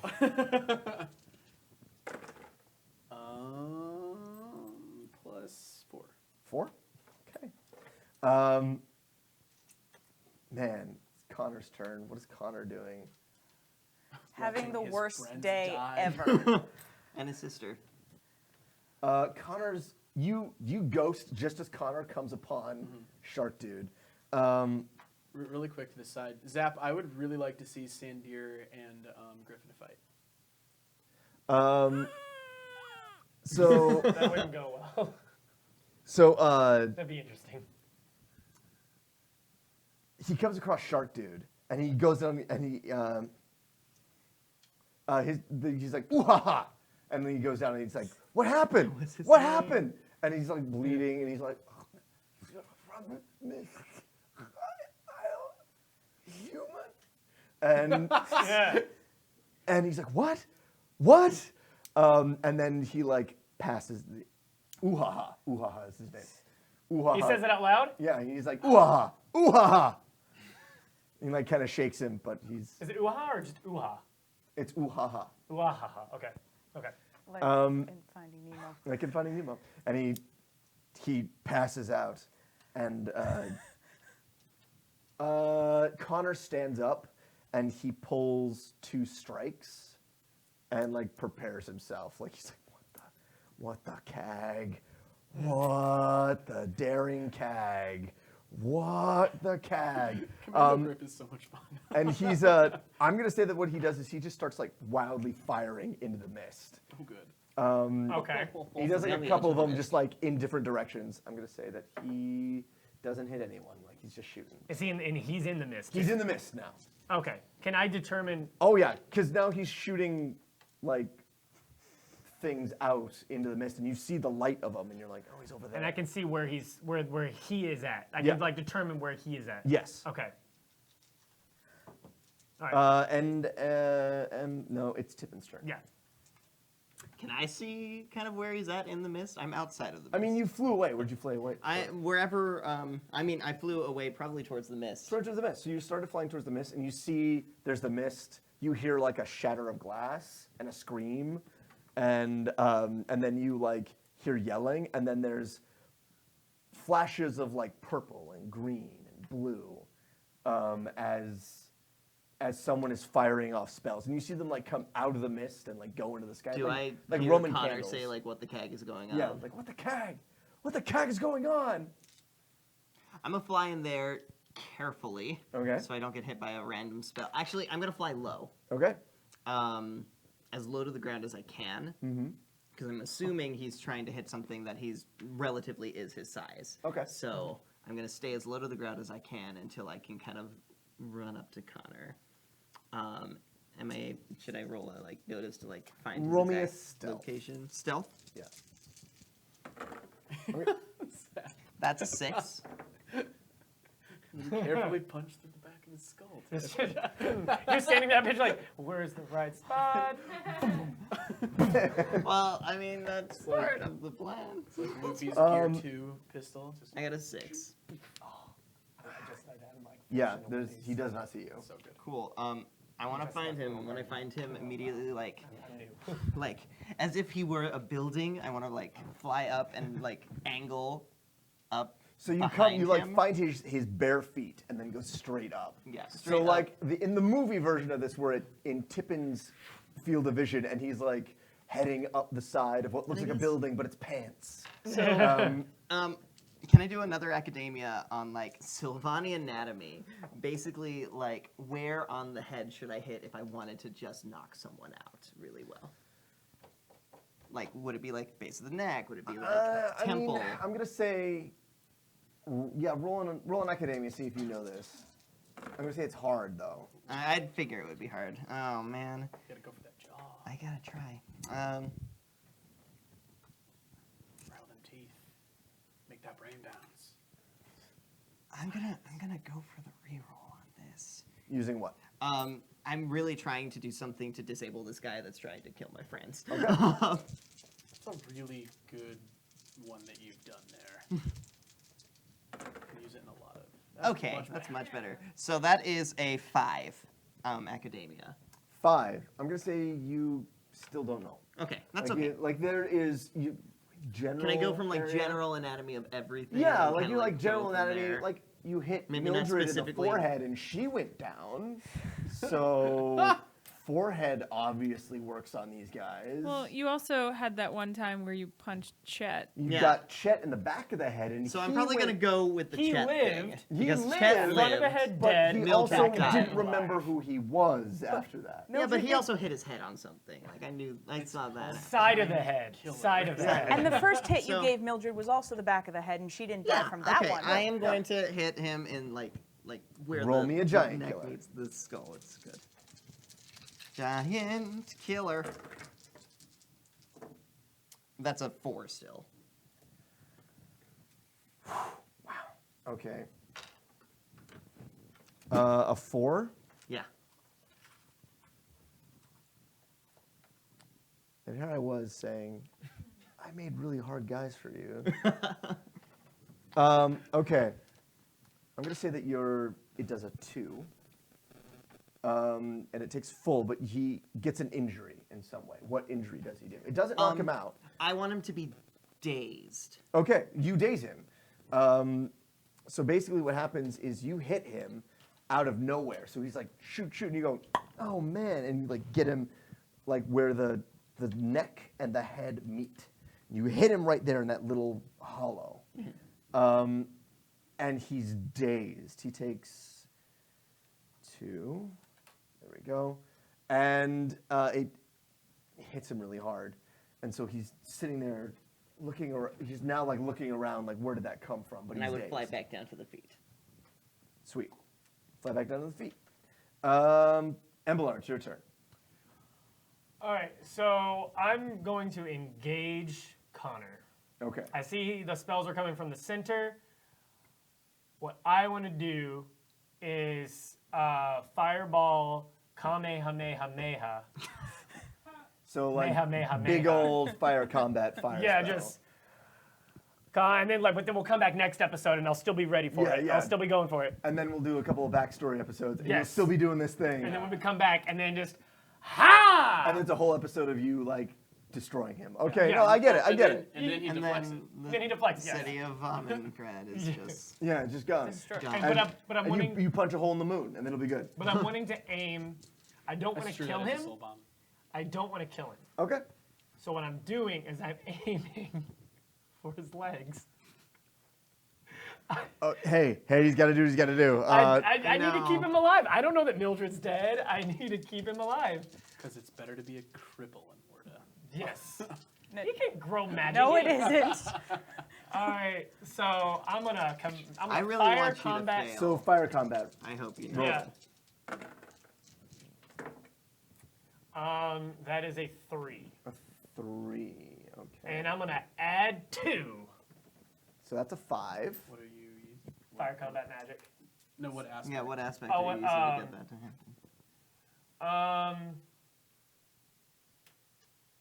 Oh, we have to use an. I'm just. So I thought that you have to use an aspect to get the +2. Yeah.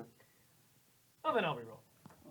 Oh, no. no, yeah, but it works. That's for the To use reroll. it, you just need an aspect. You just need to like use an aspect. Well, In what- then, not again. Not again. Not again. I'm Tell not- me why not again. Because I don't want any of my friends to be hurt. I let him get away once.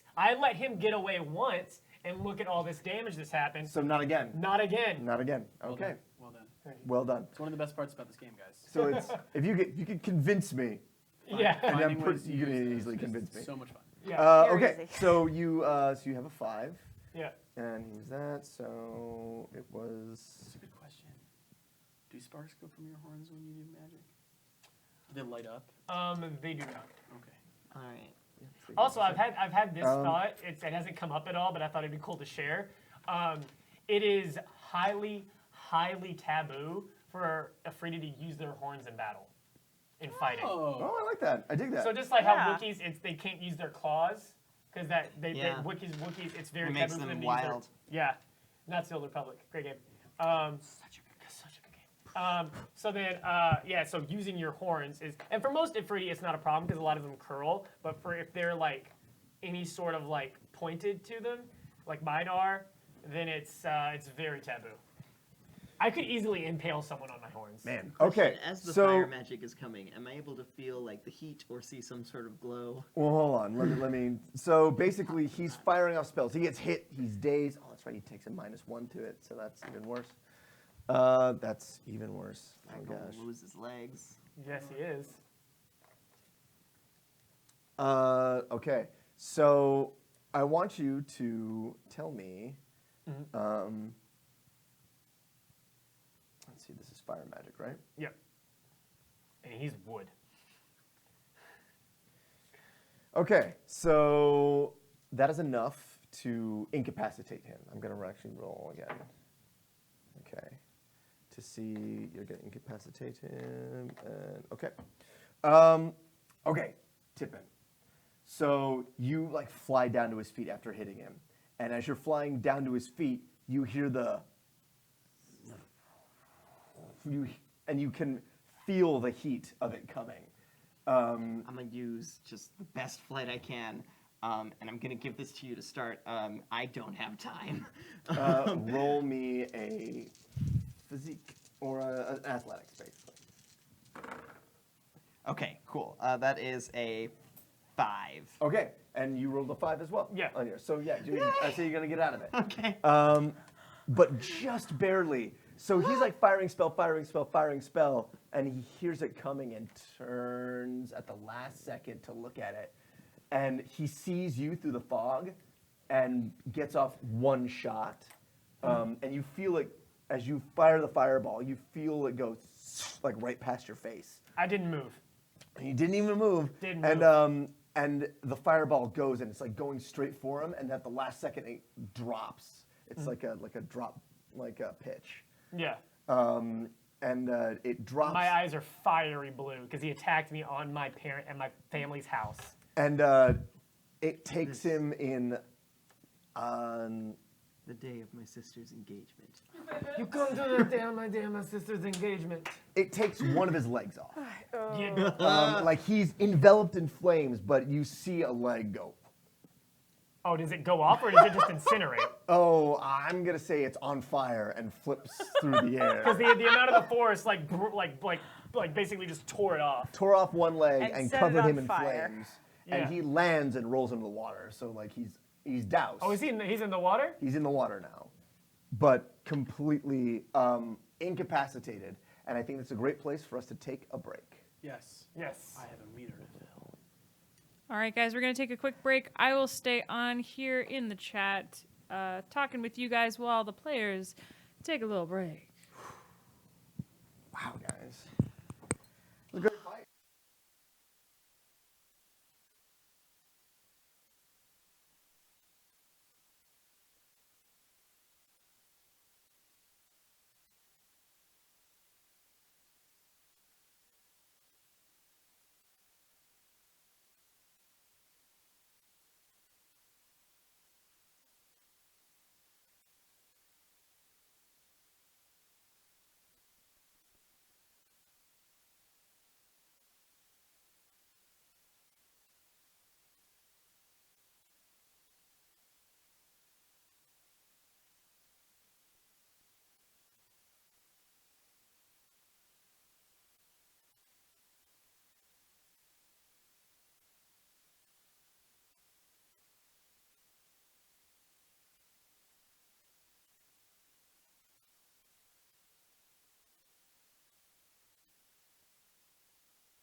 Okay, friends, we're coming back into the game here. Everybody grab your drinks and your snacks, and please return to your seats and return your tray tables to their original upright position.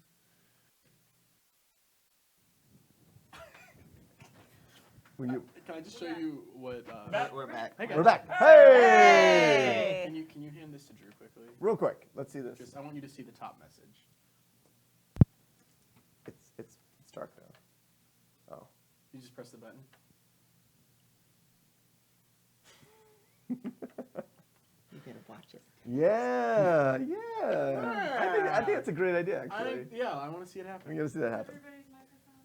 Is everybody's microphone Yes. on? Yes, I believe so. Yes. Cool. Bill, will you do me a favor and wipe the condensation off of the table real quick?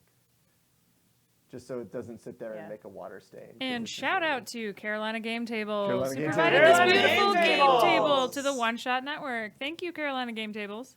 Thank you so much. All right, guys, we are back. And Yeah, clean that up, human. Yeah. No, you do it. That looks so. I'm sorry, that was human work. Yeah. Even the pixie said so. Janitor. I'm sorry. It's a sanitation Aren't those- engineer. Yes. So we are back. The camera pans and we see Connor float to the top of the pond, burned and blackened, and he's missing a leg, but it's been burned and cauterized away. So he's the leg is off at the just above the knee, yeah. and that leg is like landed maybe like 10 feet from the pond, and it's still burning. Yeah.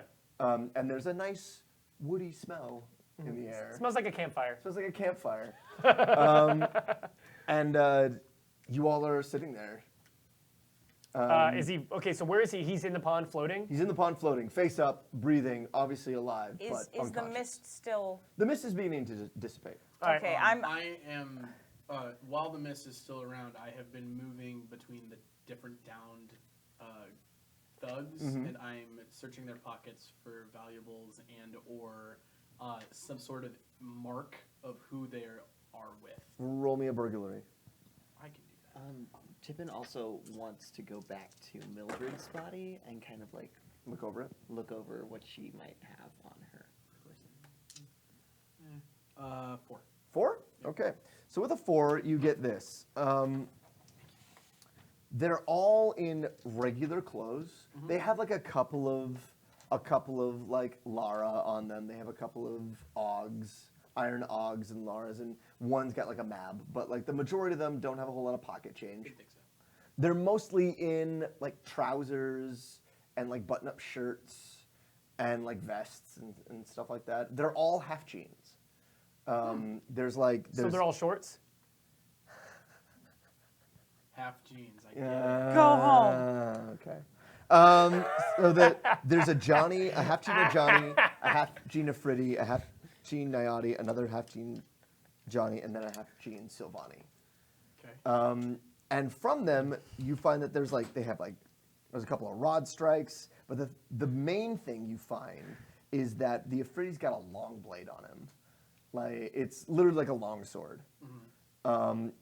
You find that, and then you find the curved blade that shark guy had. And that's all you basically get off. So of that. there's nothing on them that indicates like who they're affiliated with. Ooh, that is a good question. That's what I was With looking that for. 4, you're looking. So you're not looting the bodies. You're looking for clues. Yeah, I'm looking for clues. So looking over them, you find all these things, but the thing you notice the most is that they're all branded. Branded. Not soul branded, but oh no, they are. They are all soul branded. So I imagine then I would be very familiar Yes, with... Jordan. You're Yes. familiar with soul brands, but this isn't Igly's work. This is obviously another Goblin's work. Can I roll to see if Igly would have shown me rival soul... Yeah, roll me a luck. See if he would have or not. It's just 2, so just 2 of them. I'm gonna say no. I'm Okay. gonna say that he hasn't. He's got other stuff. He hasn't. You're one of his boys, but you're not like in his inner circle yet. That's To like, true. show him like his soul brand work. But you find, and from what you have seen, what you've seen of Igly's soul brand work, these are shitty soul brands. But they're all of a tree. And it's a tree that at the bottom of it, it looks like it melts into like ink. The ink melts, so like the roots are like melted, like running, like melted wax. But the top of the trees are like spider legs. And that's what you find. Good. Well, that's something I will be reporting to. All right, so I'm at the edge of the water and I see Connor. Is he unconscious? He is unconscious. Okay, all right. I'm gonna like. Can I reach him? I mean, you. So we have this little bit where you're at the edge of the pond like a kid, and you're like. Can I use his leg to pull him closer? Yeah, you like Come over, just grab his leg, just come here. Come here. The one leg he's still got. You like Yeah. you like stamp out the leg and you use Yeah. the foot to like hook him and like pull him back. Yeah. And I'm gonna tie him up, and then put him on stone. I'm gonna like there's a stone little thing right here. I'm gonna put him on that so that way he can't uproot himself. Sure. I mean, Literally? he's out. Okay, He's out. Yeah. Alva, like, she watches Tippin start to, like, I want to see just kind of what she has on her. I'm still. Tippin himself is still really curious of the concept of soul stones, and he knows the last person he saw with the soul stone was these two. So he wants to see if she might have something like it on her. Roll me a notice. I think it's probably a notice. That is a 4. Cool. With that 4, you go over. She doesn't have any soul stones on her. Okay. She does have a vox box, and she's got a vox box recording. She also has like a little booklet on her, but that's like strapped to her thighs type thing. So you find the book strapped to her thigh. She's got that short blade. It's way too big for you. She's soul branded, you find the Spiderwillow soul brand on her, and you notice that since she's now dead, it's beginning to like peel and crack, and like disappear, because it's no longer associated with her life force, because that's gone now. I have a question. Sure. This is a really crude question, but I'm gonna ask it anyway. Go for it. If you cut someone's arm off that has the soul brand, They would still have it. It would they show, would, but would it manifest? It would somewhere else? manifest itself somewhere else in their body. Okay, cool. I figured it wouldn't obviously couldn't have that big of a loophole, but But it's beginning to dissipate away. But it's the vox box that you find the vox box like stuffed inside, and that's it. That's all you really find on her. Cool. I'm gonna take the book. I also have a question. Are there ways to, like, we've tracked magic before. Yeah. Are there ways to track soul brands, like where they were given? You would need to have a like master soul brander, like Iggly. Left. And they're very difficult to trace. You'd have to trace them through people. Okay. And I mean, you'd have to find the soul brander who would like look at the ink, see what kind of art style it was, what's the quality of it. There's ways to do it that way, not like the way of we scan for magic, find the magic, and follow that trail. Detect magic. Alva turns to Tippin, like, as he sort of finishes up, and she's like, Tippin, dearest, I'm going to go try and talk to Connor. He looks like he's alive, but if he's not forthcoming, I'm going to need to take a look at what you just found. But you hang on to it for now. You're like And- sitting there. the book and the book is about the size like a surfboard for you. Do you I'm want me to taking the hold book any? And I'm gonna give her the box because I'm pretty sure I can't carry a box. Okay. So Alright. you have a small box Yeah. box now. All right, I put it in my handbag, Cool. or probably a little decorative pouch thing. Cool.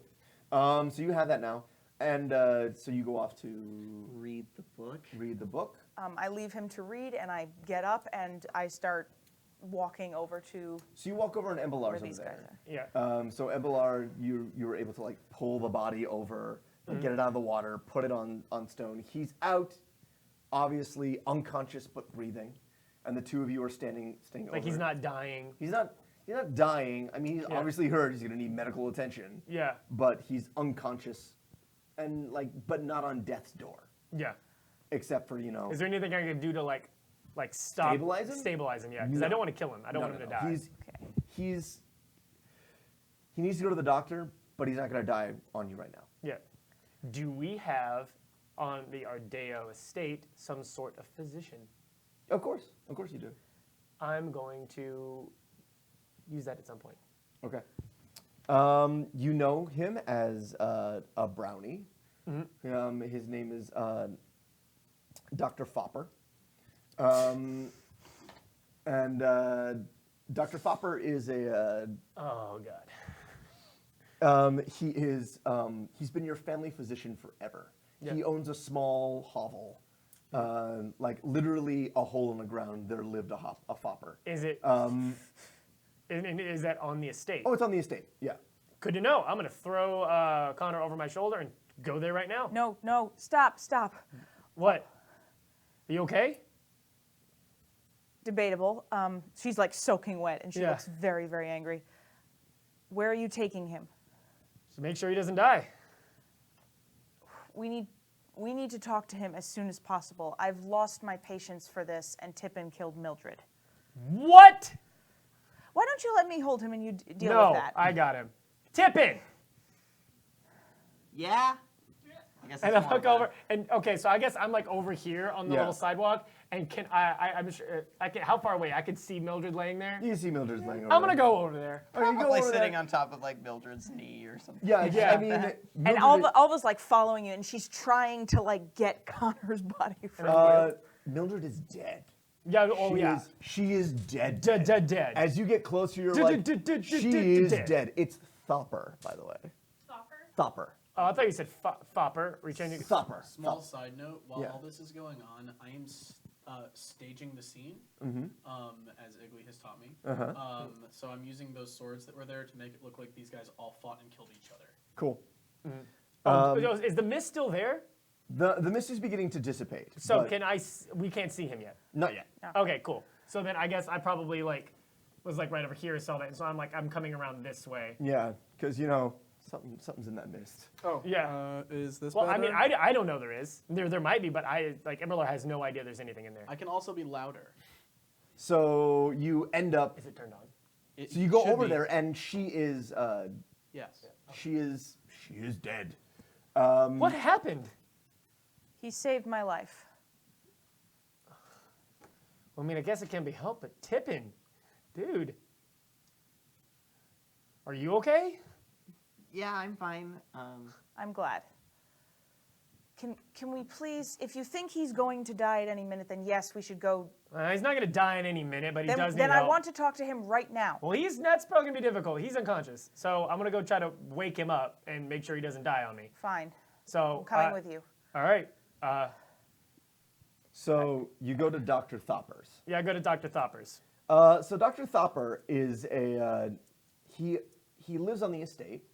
He has a small hovel, little built into a hill, that is connected to a larger practice, basically, like a building where that is his examination place, his Yeah.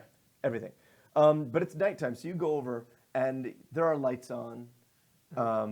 There's a little grass hill, and on which top he grows his garden of medicinal herbs and things. And you head on up, and the lights are on, so he's obviously awake. Knock, knock, knock, knock. So you knock, and eventually there's a coming indeed. Hold on there. And the door opens, and there's Dr. Thopper. Chat, tell me what kind of animal Dr. Thopper is associated with. Remember, brownies are usually associated with rodents of some kind. So let me know what type of rodent Dr. Thopper is based off of. Are badgers rodents? Yeah. I was thinking a rabbit. I immediately went to Winnie the Rabbit? Pooh in my Okay. head. We'll say rabbit. I do assume like it's the general Redwall rule of anything that's like furry and whiskery. A and- little furry and whiskery, but they're more humanoid than animal. So but they, like the gauntlet of Redwall type animals. yeah, the good guys. Those like woodland animals. Yeah. But they have hints of that. So like Dr. Thopper opens the door, and he's rather old, so he's got hair that's white, And his ears are a bit long, but they droop. And he's got big whiskers, and he's got a little pink nose. I'm angled, like kind of like sideways, so that like I'm like I'm like kind of like, so if the door frame is like, picture the door frame, I'm just to the side of that to where you can't see the body on my shoulder. So like when he opens the door, he can just see like me. Yeah. So he opens the door, and he's like, I'm coming. Oh, Dr. Thopper, how are you? Master Embrilar. Hello. How are you tonight? Sorry to disturb you. Yes, it is quite late. It is. I'm so sorry. What can I help you with, sir? Can you stabilize and make sure, and then as I kind of like step into frame, this guy wakes up.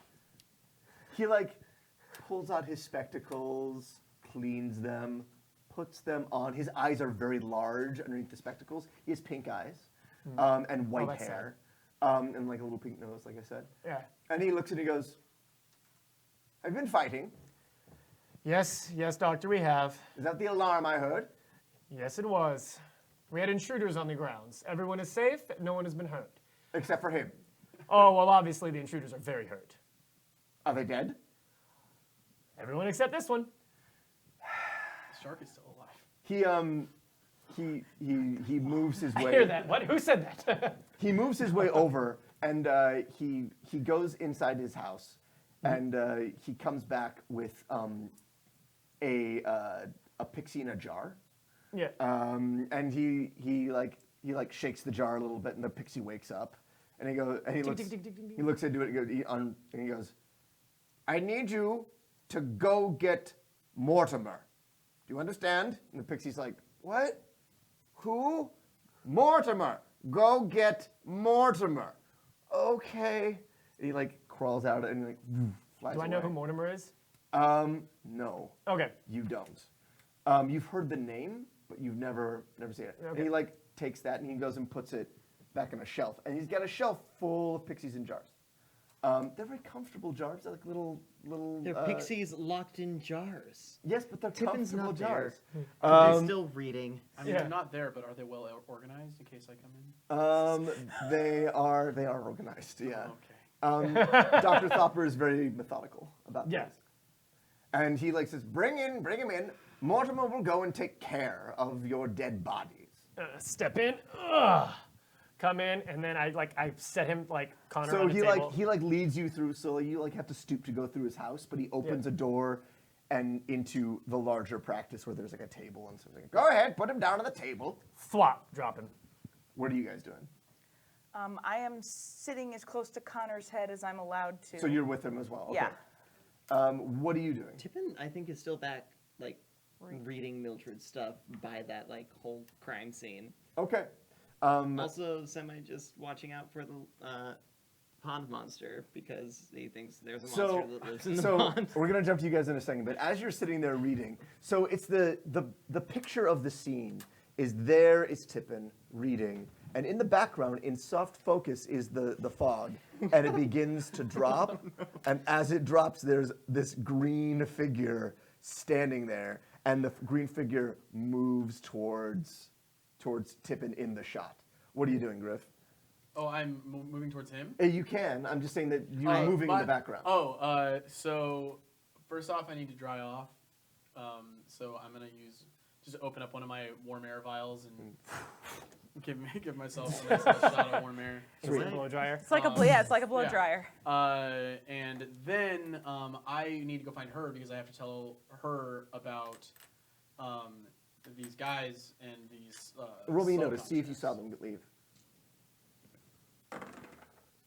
Sure didn't. I was too busy. Too busy doing the scene. Staging the scene. So then I guess the first thing I would see is him. Yep. You see, there's a pixie sitting on a body, reading a little book. Warda. Sitting on a body. Well, I guess that'd be my next step would be to make sure that it looks like that body has been staged, like is all part of things, and I kind of probably want to figure out who it is because I don't remember being involved with that one. Yeah, he's like, I didn't do this one. So I walk over to him and I go, "Could you do this, little friend?"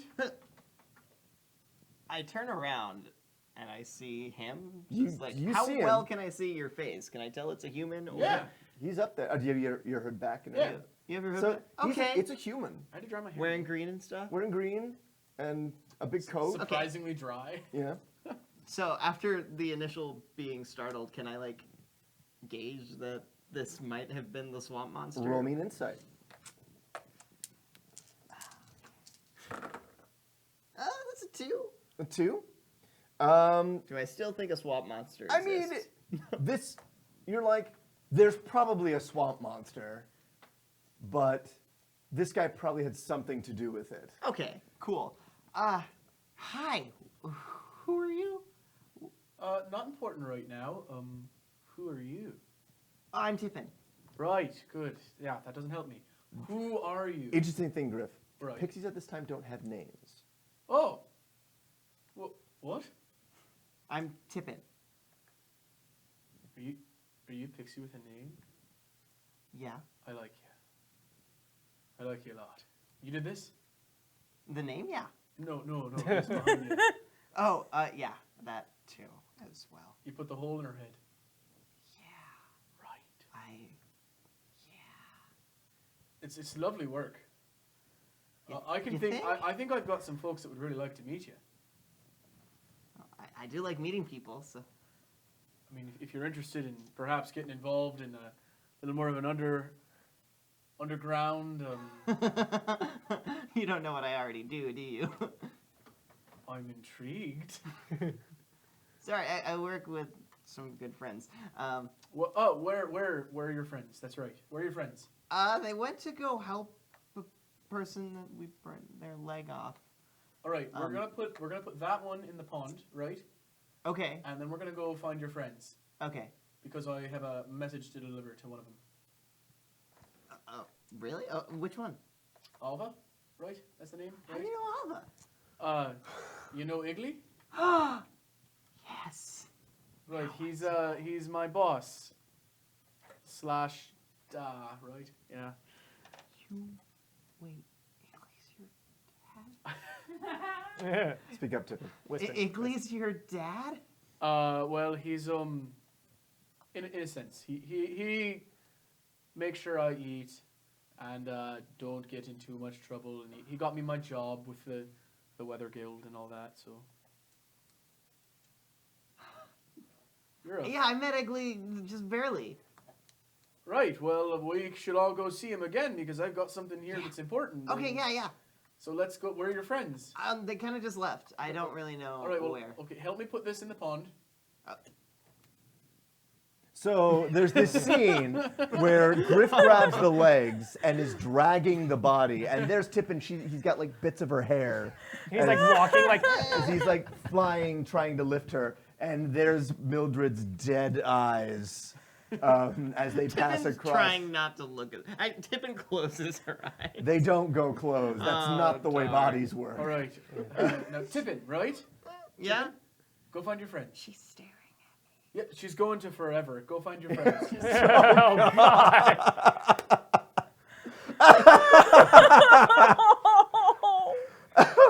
Oh, that's spoken like a man who's killed people. Going to forever. Woo! That's tattooed on your back. No, I've Tippin's got- hand Chris squishes has into the tattoos. eyeball. So you Tippin just chuck. instinctively feels the piece of brain in his pocket. The You guys weight of chuck the body into the pond, face down. Right. And then, so she's now floating in the water with everyone else. Shark Dude is now dead by this point. Oh no. He had his face in the water, trying to breathe better. Oh. To wash the glass out. Trying Didn't to- work. Didn't That's work. not how that works. Didn't work. And so you guys toss her in, and she's floating there. Go find your friends. Okay, are you following or? Well, Yeah. you're going to tell me where they are, and then I'm going to go there. You're a lot faster than I am. Oh, they went to find a doctor. That lives Aren't you here? like? I mean, you're supposed to be like super fast, right? Yeah, but I don't know exactly where to go. Well, they've got to be near here, right? Are there any like hovels or I don't know? I guess let's just pick a direction and start walking. Okay, they went this way. Right. Let's go that way. So So we go that way. and Tippin would. So you're looking around. Yeah. Alva, while you're sitting there, as Dr. Thopper is going over, Wait. Shark Dude's dead. Shark Dude is dead. How sharky is he? He's pretty sharky. To the point where his teeth are designed to come out easily? Yes. Cool. I want at least a handful of shark teeth. Of course you do. Yes. God. I was literally thinking that from like One Piece. So yeah, you go over to Shark Dude. You like pull him out of the water, and you rip off teeth. I want you to roll me a d6. I have one. Okay. 4. You get about 4 handfuls of teeth, Great. And I put them in a pouch. and we're talking like little handfuls of teeth. So Yes. Sharp shark teeth. Sharp shark teeth. Yes. And you put them in a pouch. Shark drops. So you guys are sitting in Dr. Thopper's, and he's like going over. He's like stepped up on his More like a 9.5. He goes up these little stairs up to where the body is, Yeah. and he's like looking it over, and he goes, "What happened? What'd you do? Burn his leg off. Obviously, you burned his leg off, but who is he?" That's what I'm gonna find out. Guy's a smuggler. He's into some bad business. What is he doing on the property? Attacking me. Getting his leg blown off. Seems legit. Yeah. And he goes back to like, he basically like cuts the like clothes that have like burned onto Yeah. him, and he's like putting salve and like wrapping the burned parts of him and stuff like that. He's taking care of him. If given the opportunity, like I'll sort of start wiping Connor's brow, like if there's a cloth somewhere with water, because I'm just like trying to clean him up and make him feel calmer just by, in addition to whatever medical care he's receiving, that he's also getting TLC. And yes, you are right. Pixies can magically find people, but they have to be like said. Go find so and so. Like their name has to be said. Gotcha. If you want to have a pixie come to you, you just write their name or their designation, and they will come to you. And Tippin hates it when we do that. Yeah, but it's a thing that Tippin can do. Yeah. So there we are, and he's basically going over everything, and finally, as Dr. Thopper goes, so how many dead are we talking about? 7? 7 dead. High Fae? No. Half gene. Half Gene. Half gene. There's a mix of like, there's no like Fae. They're all high Fae, yeah, I guess essentially. But half Genes. Yeah. I think there's like 2 like Sylvani, including this one. My question is, will they be missed? No. Okay. Mortimer's job will be much easier then. Yeah, no. These are all like lower criminals, smugglers. They're not gonna have anybody looking for them. Very good, very good. I mean, I'm sure your mother will want to hear about this, of course. Oh, who cares what mother wants? I checked the Vox box. Is it a generic one? It's a generic box, yes. Dr. Thopper, do you have a standard Vox box in your office? It's over on the shelf, over there. Thank you so much. Hey, whoa. Where'd you get that? Was that on him? No, it was on Mildred. I want to hear that as well. All right. I get the Vox box player.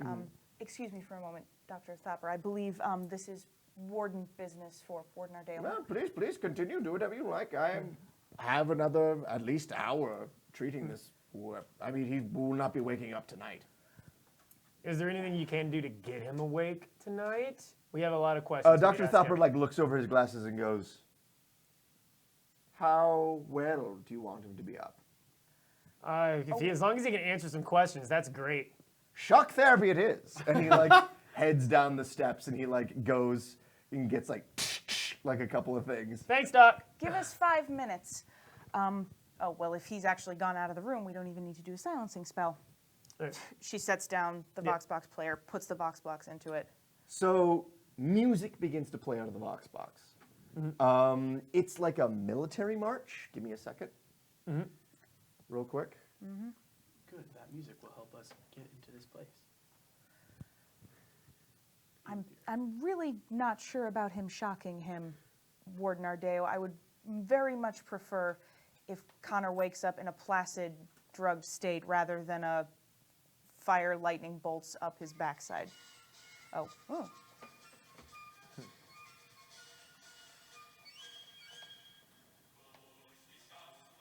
It's German.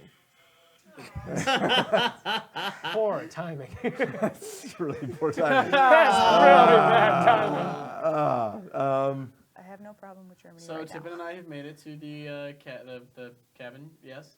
Yeah. Yes. So you Cool. guys come across the cabin. So it's playing. Great. It's playing this military tune. Is So that can all you, that's can on you there? explain? That's to all me- it's on there. It's just Okay. it's a military tune. I'm looking for 3 things. Can I roll a notice? Sure. Cool. Is there any words with the music, or is it just tunes? +2. It's just Can I instrumental. have Okay. those? +2. I'm looking for a rope, some adhesive, and I want to understand the organization of the fairy bottles. Oh yeah, so we're in the place too. So you walk in. So as you guys walk, so like the door is open because he left the door open because he's working on that. And Dr. Thopper is in there. You guys went into his room, basically, his like sitting room. Gotcha. So you guys walk in, and there's Embrilar and Alva, and they're sitting in there. do we like, notice? Do we sense them come in? listening to? Obviously, Tippin flies in, and you're listening to this. Do I hold see the on. wall of trapped pixies? They are very prominent. So Do I? Can I roll this notice if I hear him come in? Like footsteps. Someone like. Do I hear footsteps? of who? Of yeah, you hear him. I come do in. hear him. Yeah, Then I immediately light my hand on fire and I turn around and I like to see who this is. and There's- I'm trying to understand the organizational system of these bottled pixies, Turn around and hand. and I am still trying. and he's to looking figure out like there's fire over here, but you're like looking at it, and so the organization of them is that they're obviously organized in such a way that is by different people. Like they have names underneath, but they're obviously not the names of the pixies because pixies don't have names. Is it like alphabetical? It's by alphabetical. Perfect. It's not anymore. So you like look over, and there's a human moving the jars back and forth. Hey, who are Tippin's you? gonna try to open a couple of those I jars as shut well. off the Vox box. Did I find any of the other things that I was looking for? The rope and stuff. And you some find adhesive. you find some adhesive, but he doesn't have any rope handy. Okay, cool. So I sit down and I start in one of the sacks of shark teeth. I start pressing the teeth through the bag, and I start putting a layer of adhesive behind it so it sticks to the bag. They're all sticking out of the bag Okay. securely. Okay, so he did that, and then he like kind of ignores you and begins to work on this little arts and crafts thing using shark teeth, which you obviously Yeah. realize came from somewhere. Yeah. And I say again, who are you? I'm a human. It's not important, right? No, that's Well, not no, true. it is very important. Are you with them? I mean, Alva, right? What, you know him?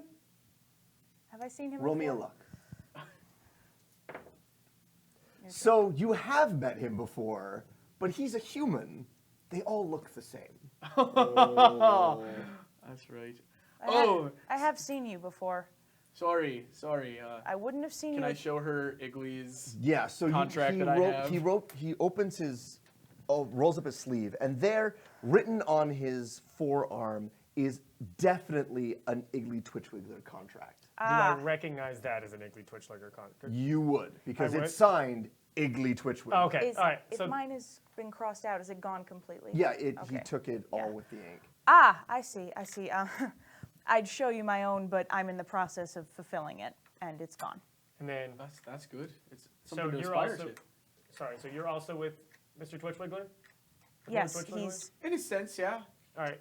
Hand fire goes away. It's just opening bottles. Did he send you here? Opening jars. No, I just happened to be here, and we all were making a mess. And in all honesty, any chance I have to mess with some Fae is one I'm going to take, especially if I get to leave some dead bodies on an Ifriti house.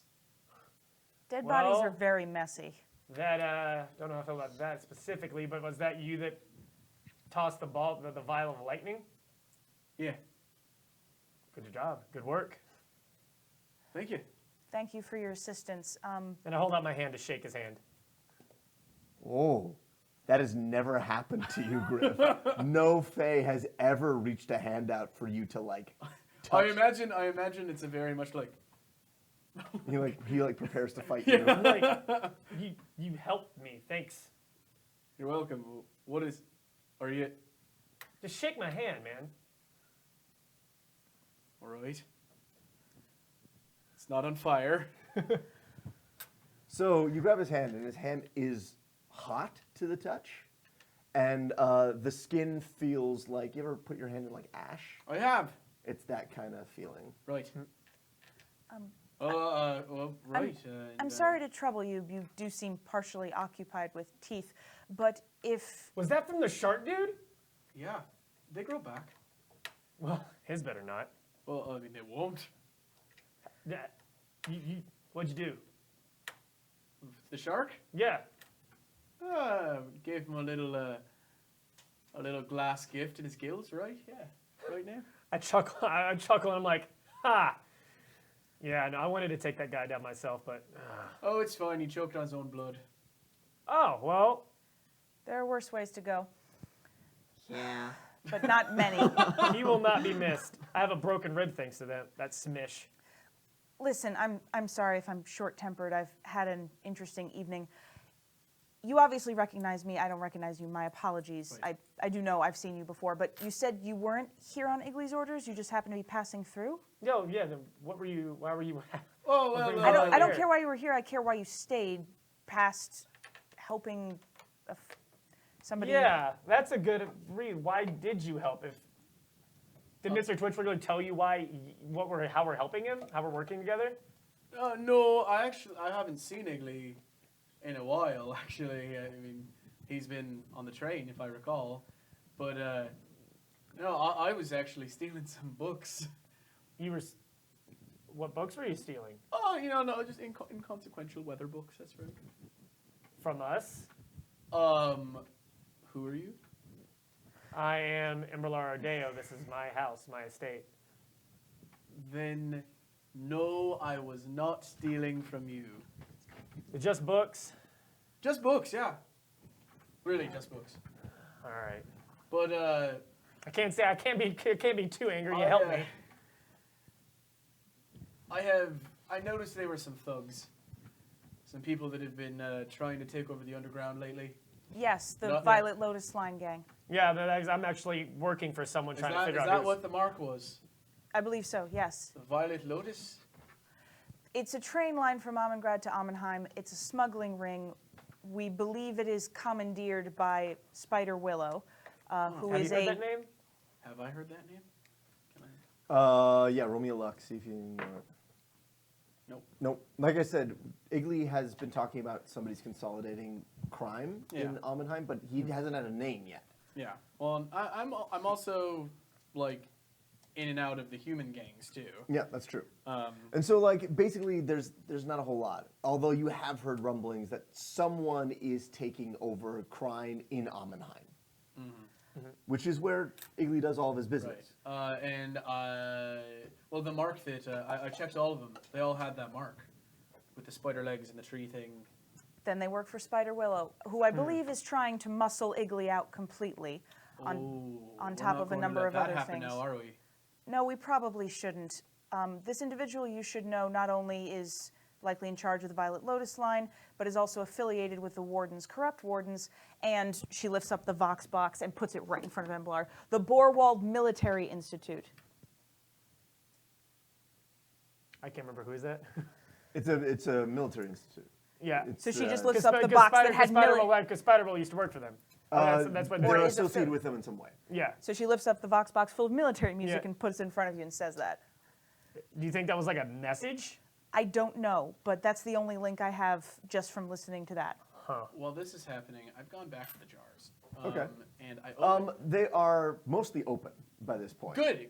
That's perfect. I was about Some to of them do have left, some of them haven't. Good. And I just kind of make a general announcement to all of them. I'm just like, are all of you content with where you are? There's a lot of thumbs up. There's a couple of like nods. Other ones are like, guess so. Anybody who seems dissatisfied with their situation, I let go. None of them leave. Okay. The ones that were going to leave have already left. Yeah, I've said hi to And them. and Tippin is there like, Unscrewing jars, being like, "Hi, I'm Tippin. You want to go? No? Okay, next jar." Well done, Tippin. Well done. Griff, how did you get here tonight? Like, how did you get here from Ammenheim? Do you have the map? I don't have the map, although you are pretty far away from Ammenheim at this point. What's... You're about like... Are we like north? You're about a almost 10-hour train ride to Ammenheim. You're south of it. So you're about... Oh, we're out of the city. You're in the city. I think you're in the 5th ward right now. That's like down... So it's like... No, it's... 1, 2, It's pretty 3. close to. I mean, it's the next ward over from where most of Winds of Change takes place. Oh, okay, great. Well, that means it's pretty close to my home. Yeah, to your root cellar. Yeah, where all my pickling happens. Yes. So like you're close to home. Yeah, I mean, I imagine... You're a little further from it right It now. was but, yeah. probably like I went to work and overheard that there was a student from House Ardeo that was like So doing what research. what happened was you were working and you heard that Troubadour von Claude, Right. who is the weather master, he suddenly gets this invitation to House Ardeo, and he talks about all the time how House Ardeo is where his protege and his student is, and so he's gonna go and you follow him here. Right. Really quickly, Jordan, in our 10 years in the future game, I'm working on something like that. It's not an extendable wrist blade, but I can put the vials in it, so when I do it, the air comes out from my wrists. So I can make it look like I cast magic, but I don't because I'm a human. Tippin, could I trouble you to borrow that book from you? Oh, well, yeah, what book is that? He's got it like behind his back. It's very large behind his back. Tippin? You can have it back afterwards. I just want to read it. I the whole thing. I can't do anything right now. I have to wait until Connor wakes up. I'm very unhappy. Please, Tippin. Do I know anything that makes Alva happy? Ooh, roll a luck. See if you do. No. Thank you so much. What did I? Was that Mildred's? Yes. You open the book, and inside the book is a lot of code. There's a lot of squiggly lines and symbols that you don't understand. There's numbers, but they're in different sequences that don't make any sense. It's pretty extensive coding. She like bites the book and throws it on the table. Can I try pick and up the figure book? out how to Yeah. decode it? So everyone picks up the book and they look inside, and it's. I mean, Can I attempt to see if I can figure out how to decode it? Can I roll a resources? roll a resources, roll a. What do you think you would use? I would use either investigate or academia. I would say it's an investigate.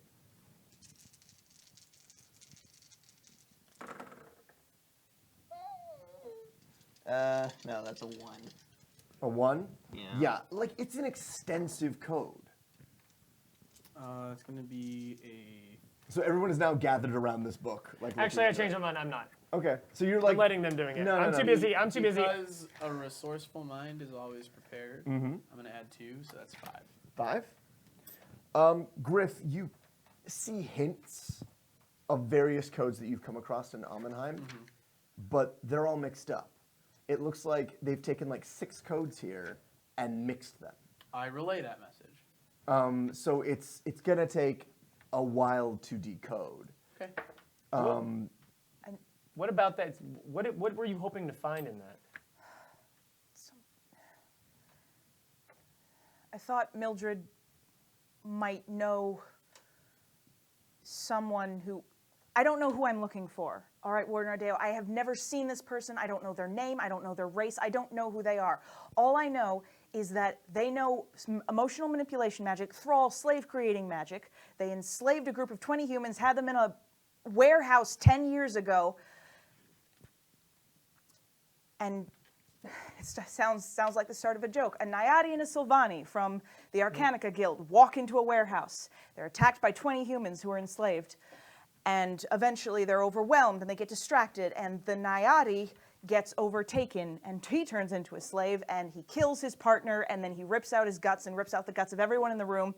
And when backup finally comes in, he's trying to put them back together, but his mind's shot. So he's gone. And his partner's gone. Just dead like that. And then finally, 10 years later, this psychotic Naiadi gets back in touch with me and he says, Alva, I found out who killed him. He's on the Violet Lotus line. And now I'm off the train and Mildred's dead and Connor's practically comatose and the Vox box has nothing and this book, I have to find a code breaker. Well, Alva, from what I know, this here is 5 or 6 different codes, right?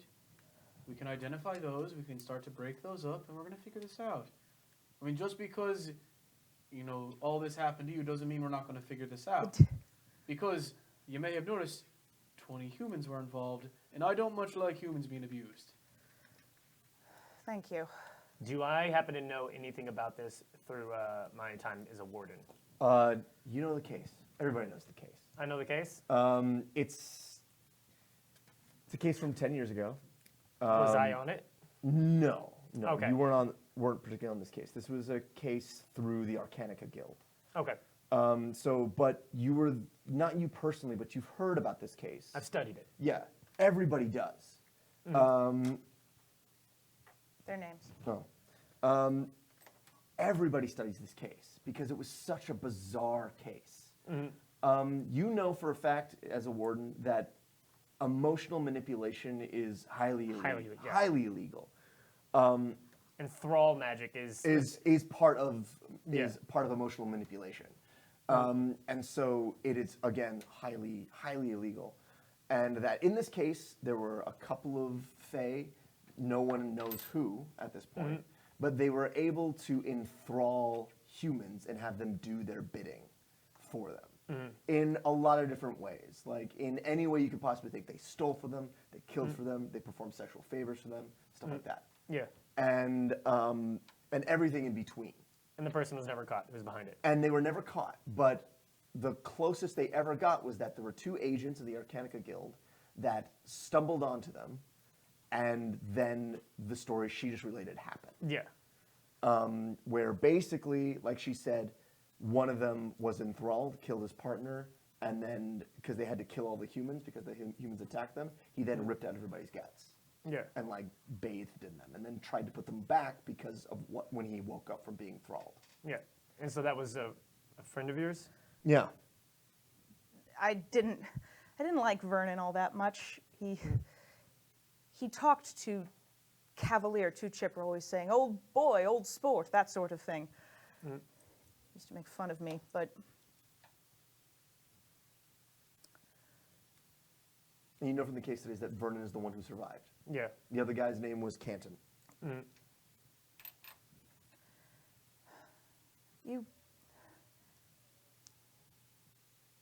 I know a little bit about what you just went through a span ago. You got your partner out. You saved her. It's your locker room partner. What if you hadn't gotten her out, or what if you hadn't been there at all and you just heard on the wind, "Oh, she's dead." Just gone like that. Ashes in front of you, right? No, the next time you see them, they're a fucking tree in a park. Oh, at least you got to see him again. That's not them. Neither's the ash in the air. There's nothing left, and I couldn't find anything. The trail was dead, and I really couldn't. I wanted more than anything to find who this was right then and there, but I really couldn't. And then the trail was completely dead, and I had to pretend like it was okay every single day to wake up and go to sleep. And that other things were more important, but finally, Vernon broke out and he got in contact with me and he said, it's the Violet Lotus line. That's where this Fae is who did all this. Then I suppose what you'll need to do is get off back on the line. And you turn around and there's Mephanis, who has Yeah. slipped into the room Oh! and is basically standing in the doorway.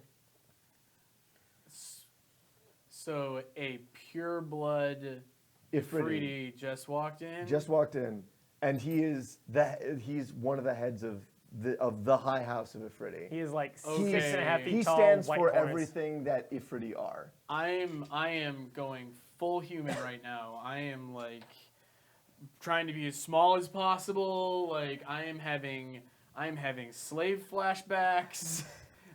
I'm going to drop all pretense and be like, and I'm going to confront Mephanis. What was in the box, Dad? Hold on. Are you all right? Physically, yes. Where were the guards, Dad? Patience, Embrilar. Do your breathing. And I do that, and then just smoke just comes out of my nose. Good. Alva tries to compose herself and she folds She- her hands in her lap. He goes over to her, and she's like, "May I have your hands?" And he takes your hands, and basically begins to massage your hands until I calm you down. And he does pressure points, and you feel yourself calm down a little bit. I thought it was awful. I know Oh you- no, that was totally fine. She uses, to the extent that she's aware of this, and I assume she figured that's what he was going to do. She uses that and tries to just sort of become as stoic and polite as possible. Emotion is part of everyone. Humans, pixies, fae, we all feel. There's no shame in feeling. It's not shame that's the problem, my Lord Ardeo. It's when it gets in the way. Let it. Express it. Don't keep it. My suggestion to you is if you are looking for some way to release that emotion, continue the path you're looking for. If the line is the way to go, if this military academy is where it leads, then go there. That would be my intention. I would, however, like to explore all options here, which consist of one rather charred Sylvani, a book, and you. Are these part of your questions, Embrilar? Father, you know I love you. Father, you know I trust you. Let us sit. I'm gonna go. No, you will stay. I'm Please. I'm gonna sit right here. He looks you dead in the eyes and goes, "Will you please stay?" Oh, yeah, all right. Tippin's confused. He goes, "Let us sit." And you all sit in a circle on the ground. Shake up my skirts. You have questions. You may ask them. You know I trust you. What was in the box? What box? Every year, I receive a box. The contents of that box are for me to know. But I will say, without any pretense, that they are smuggled goods from outside the city.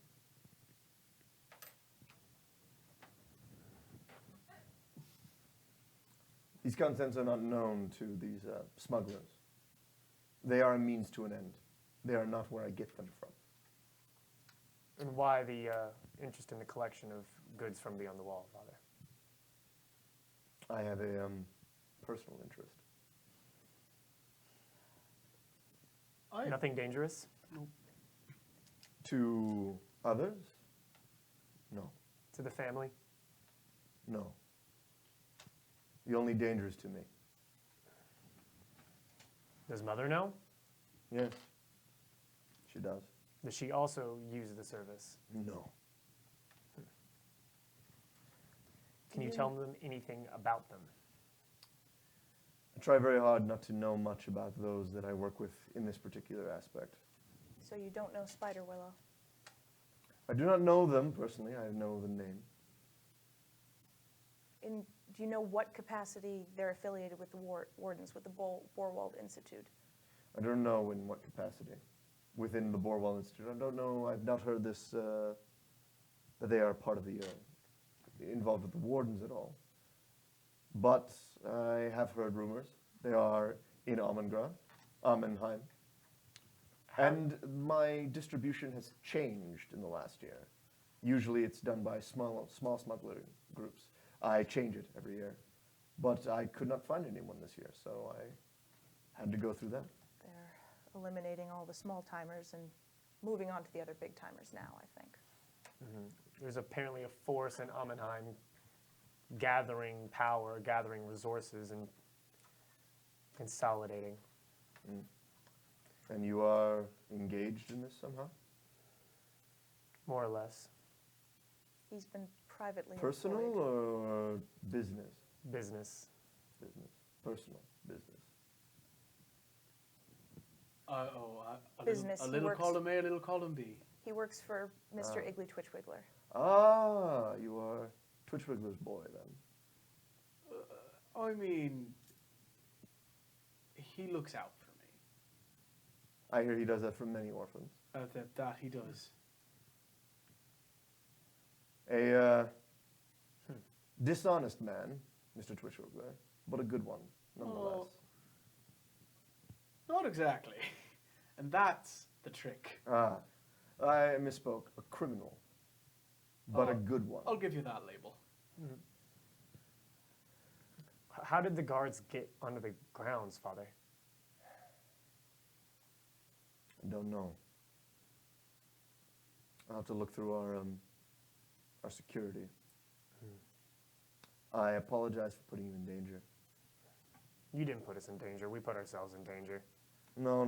My security is my detail. Your mother is not in charge of it. I am. I will do better in the future. There was no. I hope you can forgive me for that. Nothing to forgive, Father. There was no security around when I looked. Just the one gate guard, Frank. Frank. He's not around anymore. I don't know of Frank. Did you pass the guard with the twig through his neck? I did. Frank. It's interesting. Is it interesting because you don't know Frank? I don't know him. Do you know your guards well? I should. Like I said, they're my detail. And were you all saying that Frank here was your friend? Frank was not. No. He I was. wouldn't say friend, but he's kind of I a crappy knew him. guard. Oh, I mean, crappy guard or one of the thugs? Well, I'd seen him before. He wasn't a new guard. Well, he could have been an old plant. Funny. I'll have to look into this. You've given me much to think of. You have questions, young Pixie? Yeah, but they're kind of more on a personal note of things. Are we at the time for personal grievances then? Is business done?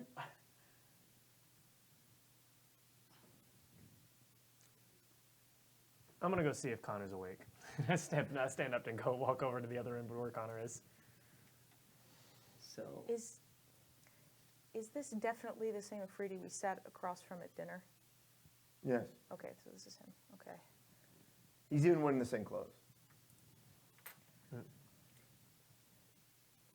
My Lord Ardea, one more question. Of course. This is a rather personal one, so you don't have to answer. Please. In regards to your daughter, would you wish for her a life of strength like her mother, or a life of contentment? That is an interesting question. I think she wants the latter, and I think your wife wants to give her the former. I know you're a good father, So this information I give to you so that you can make the right decision for your child. I thank you for it. You're welcome. I'm going to go follow Warden Ardeo. She gets up and leaves the room. So it's just the two of you in the circle now. He goes, "Is there anything from you?" Well, if we're sharing, No, do please speak up, my boy. well, no offense to you and your unusual kindness. It is unusual, isn't it? Especially in your kind. Ignar always said that about me. That he did. Over and over. Oh, you and know over Ignar. again. Oh, I'm assuming I'm talking about the right person here, yes? Not Igli, No, I know. Ignar. I know. Was he the leader of the other family? No, my brother-in-law. Ah. Well, I mean, I was a slave for a long time in one of the other Afridi houses. Which one? What did I say? Tristane. Tristane. Are you that boy? You mean the only one that lived?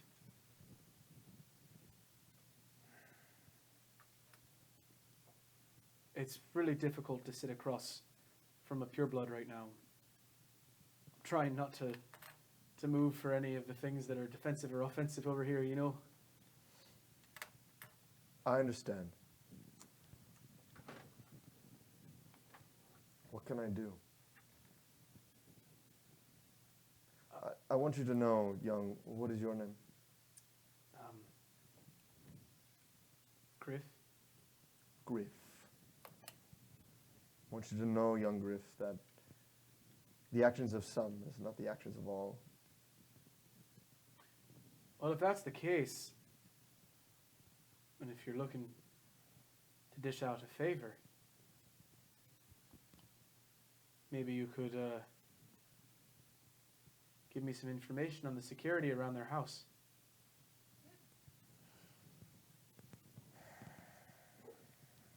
I mean, it's a competition going out the window. Or under some water, if you will. No. I will not be party of the murder of them. I didn't say I was going to murder them. It's just- You would murder them. You're absolutely right. I will not be party to that. Violence will beget more violence. Well, It will not make you feel better, young Griff. It may bring your heart peace, but not forever. then how about this? You're looking for smugglers? I am. What if I told you I'm the best smuggler you're going to find? I would have you prove it. Ask me how high to jump. He reaches into his coat, and he pulls out an apple. Mm-hmm.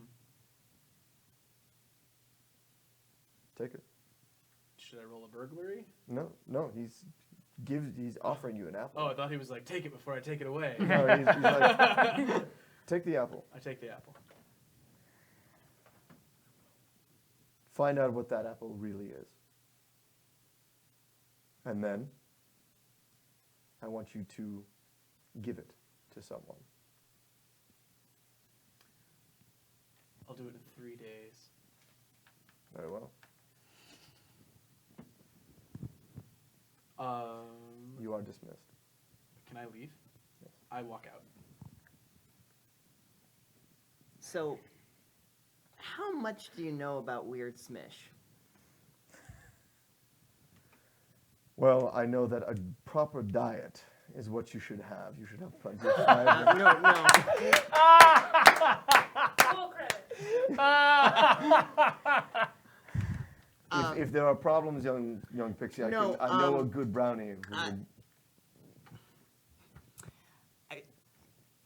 So there was this ring, and also before that there were like voices telling me to do things, not in I know what you're thinking, not that way. I touched a ring that was glowing to me, and then I saw memories that weren't mine because I'm not a big folk or older than 3 months. So I've never heard of this. This is new to me.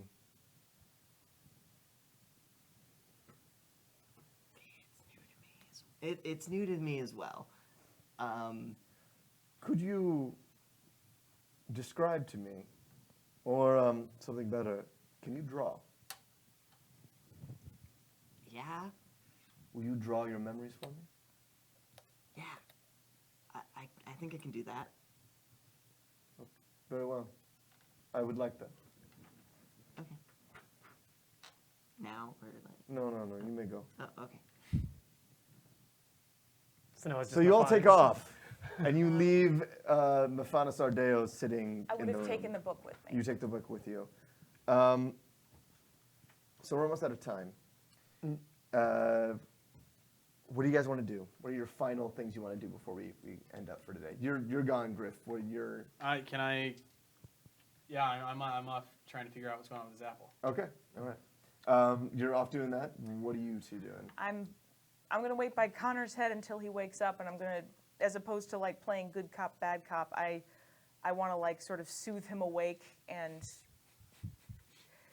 be kind to him in an effort to get him to answer my questions while he's still very muzzy. Okay. So what are you doing?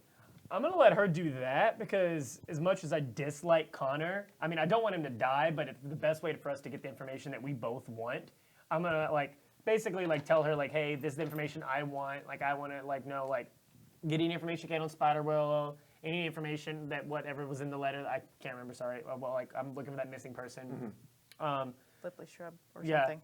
Yeah, Shribley or something like that. And like find out any information about that whenever he wakes up, and then I go back into the room with Mephanos and kind of just sit there, and kind of just sit and just chat with him about like everything that's been going on, like lately in life, like everything that I've been through over the past like past span. You have a very good conversation with him. You just sit and you talk, and he gives advice. And at times he doesn't give advice. He just listens, and it's good. It helps you in some way. You get to decide which way that is. Yeah. But you feel for the first time since everything happened with Yashara and Fennel and everything, you feel for the first time unburdened. Yeah, and I can't. No, I don't think I would tell him about. I would tell him about how I fought with a hand of Amen, and I fought like. But I would. I kind of want to like honestly tell him about like what happened with like the Sealy. The Vox box and everything like that? Yeah, but I feel you like, begin to say something, and he holds up his hand and Yeah. says, you will not speak of this. Fair. You will not speak of this. Embrilar, I want you to promise me you will not speak of this anymore. I would only speak with it to you, but I won't talk about it. Embrilar, you know you are not my flesh and blood. But I love you like a son. I know. Even though your life is short, even though you will grow old and die, and I will see you die and continue on, you will always be my son. And for that, I will always be your father. And it is my job as your father to protect you. What you have is more dangerous than anything. Be it the Spiderwillow, be it what's beyond the wall, be it what's in this city. That information men Fae have killed for. And they will kill and kill and kill until that weed is stamped out. Who else have you told? No one. No one. No one. The only people who know are the people who found out with me. Who are they? Friends. I need to know, Embrilar. people. was with you when you heard that? When you heard what you were saying? Friends, they were. We have already talked about it with the hand of Amen. We know not to talk about it. I just wanted. I felt like I should How talk many about then? 2. That's it. Besides myself, 2, 3 total. Everyone else is dead. All right. All right. And they all know not to tell anyone. I don't worry about their loyalty, Embrilar. Mm. I wonder about their endurance. Mm. What do you mean? Torture can be a long, long time. We live for a long time, Embrilar. There are ways to make a Fae talk, even if it takes 100 years.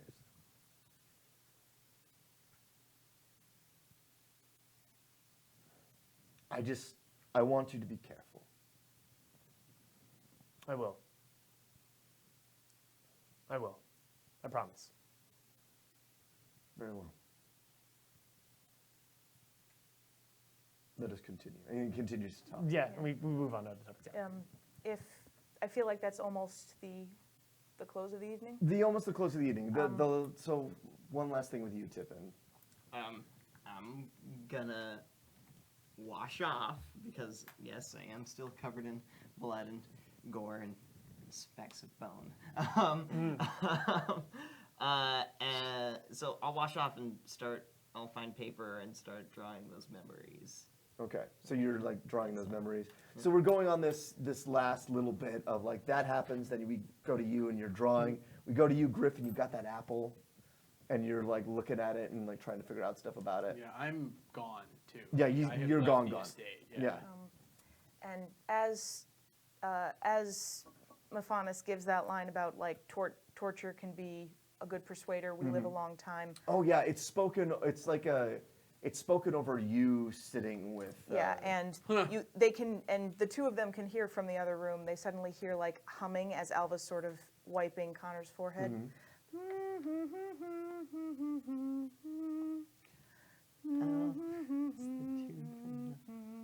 Oh, creepy.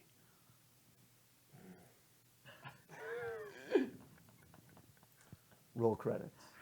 Yeah, I think that's it. Oh, what was that? We don't have a closing credits. You know that, right? I know. Yeah. Okay, great. You Not looked at me yet. like roll the credits. And I feel like there's rolling no one. credits should Come on, be roll the the credits, Allie. I don't have one. I know. Thank you guys so much for tuning in Yeah, thank thanks everybody. you. Yeah, Thanks for thank having you. me. You guys I'm are glad I could awesome. come. Yeah, welcome. Yeah, thank you. you, Bill, for playing with us tonight. Anytime. That was a lot of fun, guys. That It was a lot heck of a fun. game. It was Saved so much of our bacon. pretty rowdy and pretty maudlin, huh? Yeah. Oh. Murdery. Yeah. There's a lot of Boy. death and serious Viscera. smish going on. Yeah. Also, helpful instructions on how to kill a shark with a light bulb. Yeah. Dude, that Yeah. was so legit. That was awesome. Or a tree with a tiny fist. Yes. Like a woodpecker to that.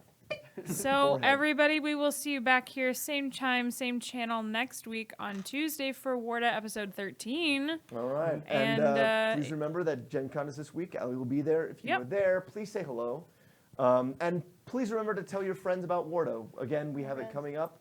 We have it every Tuesday right here on the Twitch stream. We have our podcast going out with all the stories. As always, guys, this whole thing's for you.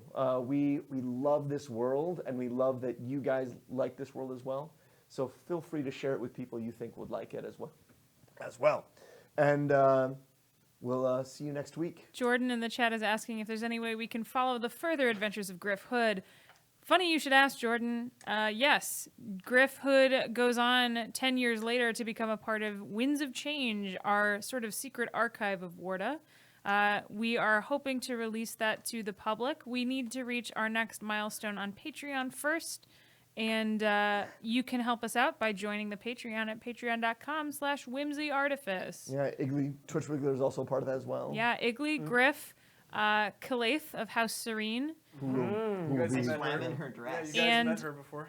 Yeah, we've met her before in Curiosities actually briefly. did. And we've actually met. We've met Yeah, Griff you before. guys Oh, met we you met as Griff well. before Oh, He too. wait, was yeah. John Johnson, not a Oh yeah, surprise reveal to the not a chat. thief. This is Bob the Builder Johnson, Not a thief. human, not a thief, Was great, from yeah. episode 1. The one that Owen met. Yeah. Owen met That's him, why yeah. none of us recognized him because Yeah, he yeah, was talking only to Owen. So Winds of Change is Calaith, Iggly, Griff, and a pixie named Gist, and it is a fantastic story of massive scale. Yeah, especially. So we're really lately. excited to share that with you. You can help us get there by sharing the Patreon link with other people who would like to support us, upping your pledge, or coercing other people to pledge. You know, good old-fashioned bribery. Send them a giant killer pixie. Find me at Gen Con. I'll be there. Introduce yourself. Don't be shy. I'm really chill in real life, I promise. And we'll see everybody here next week on Tuesday. All right. Thanks, See you, everybody. citizens.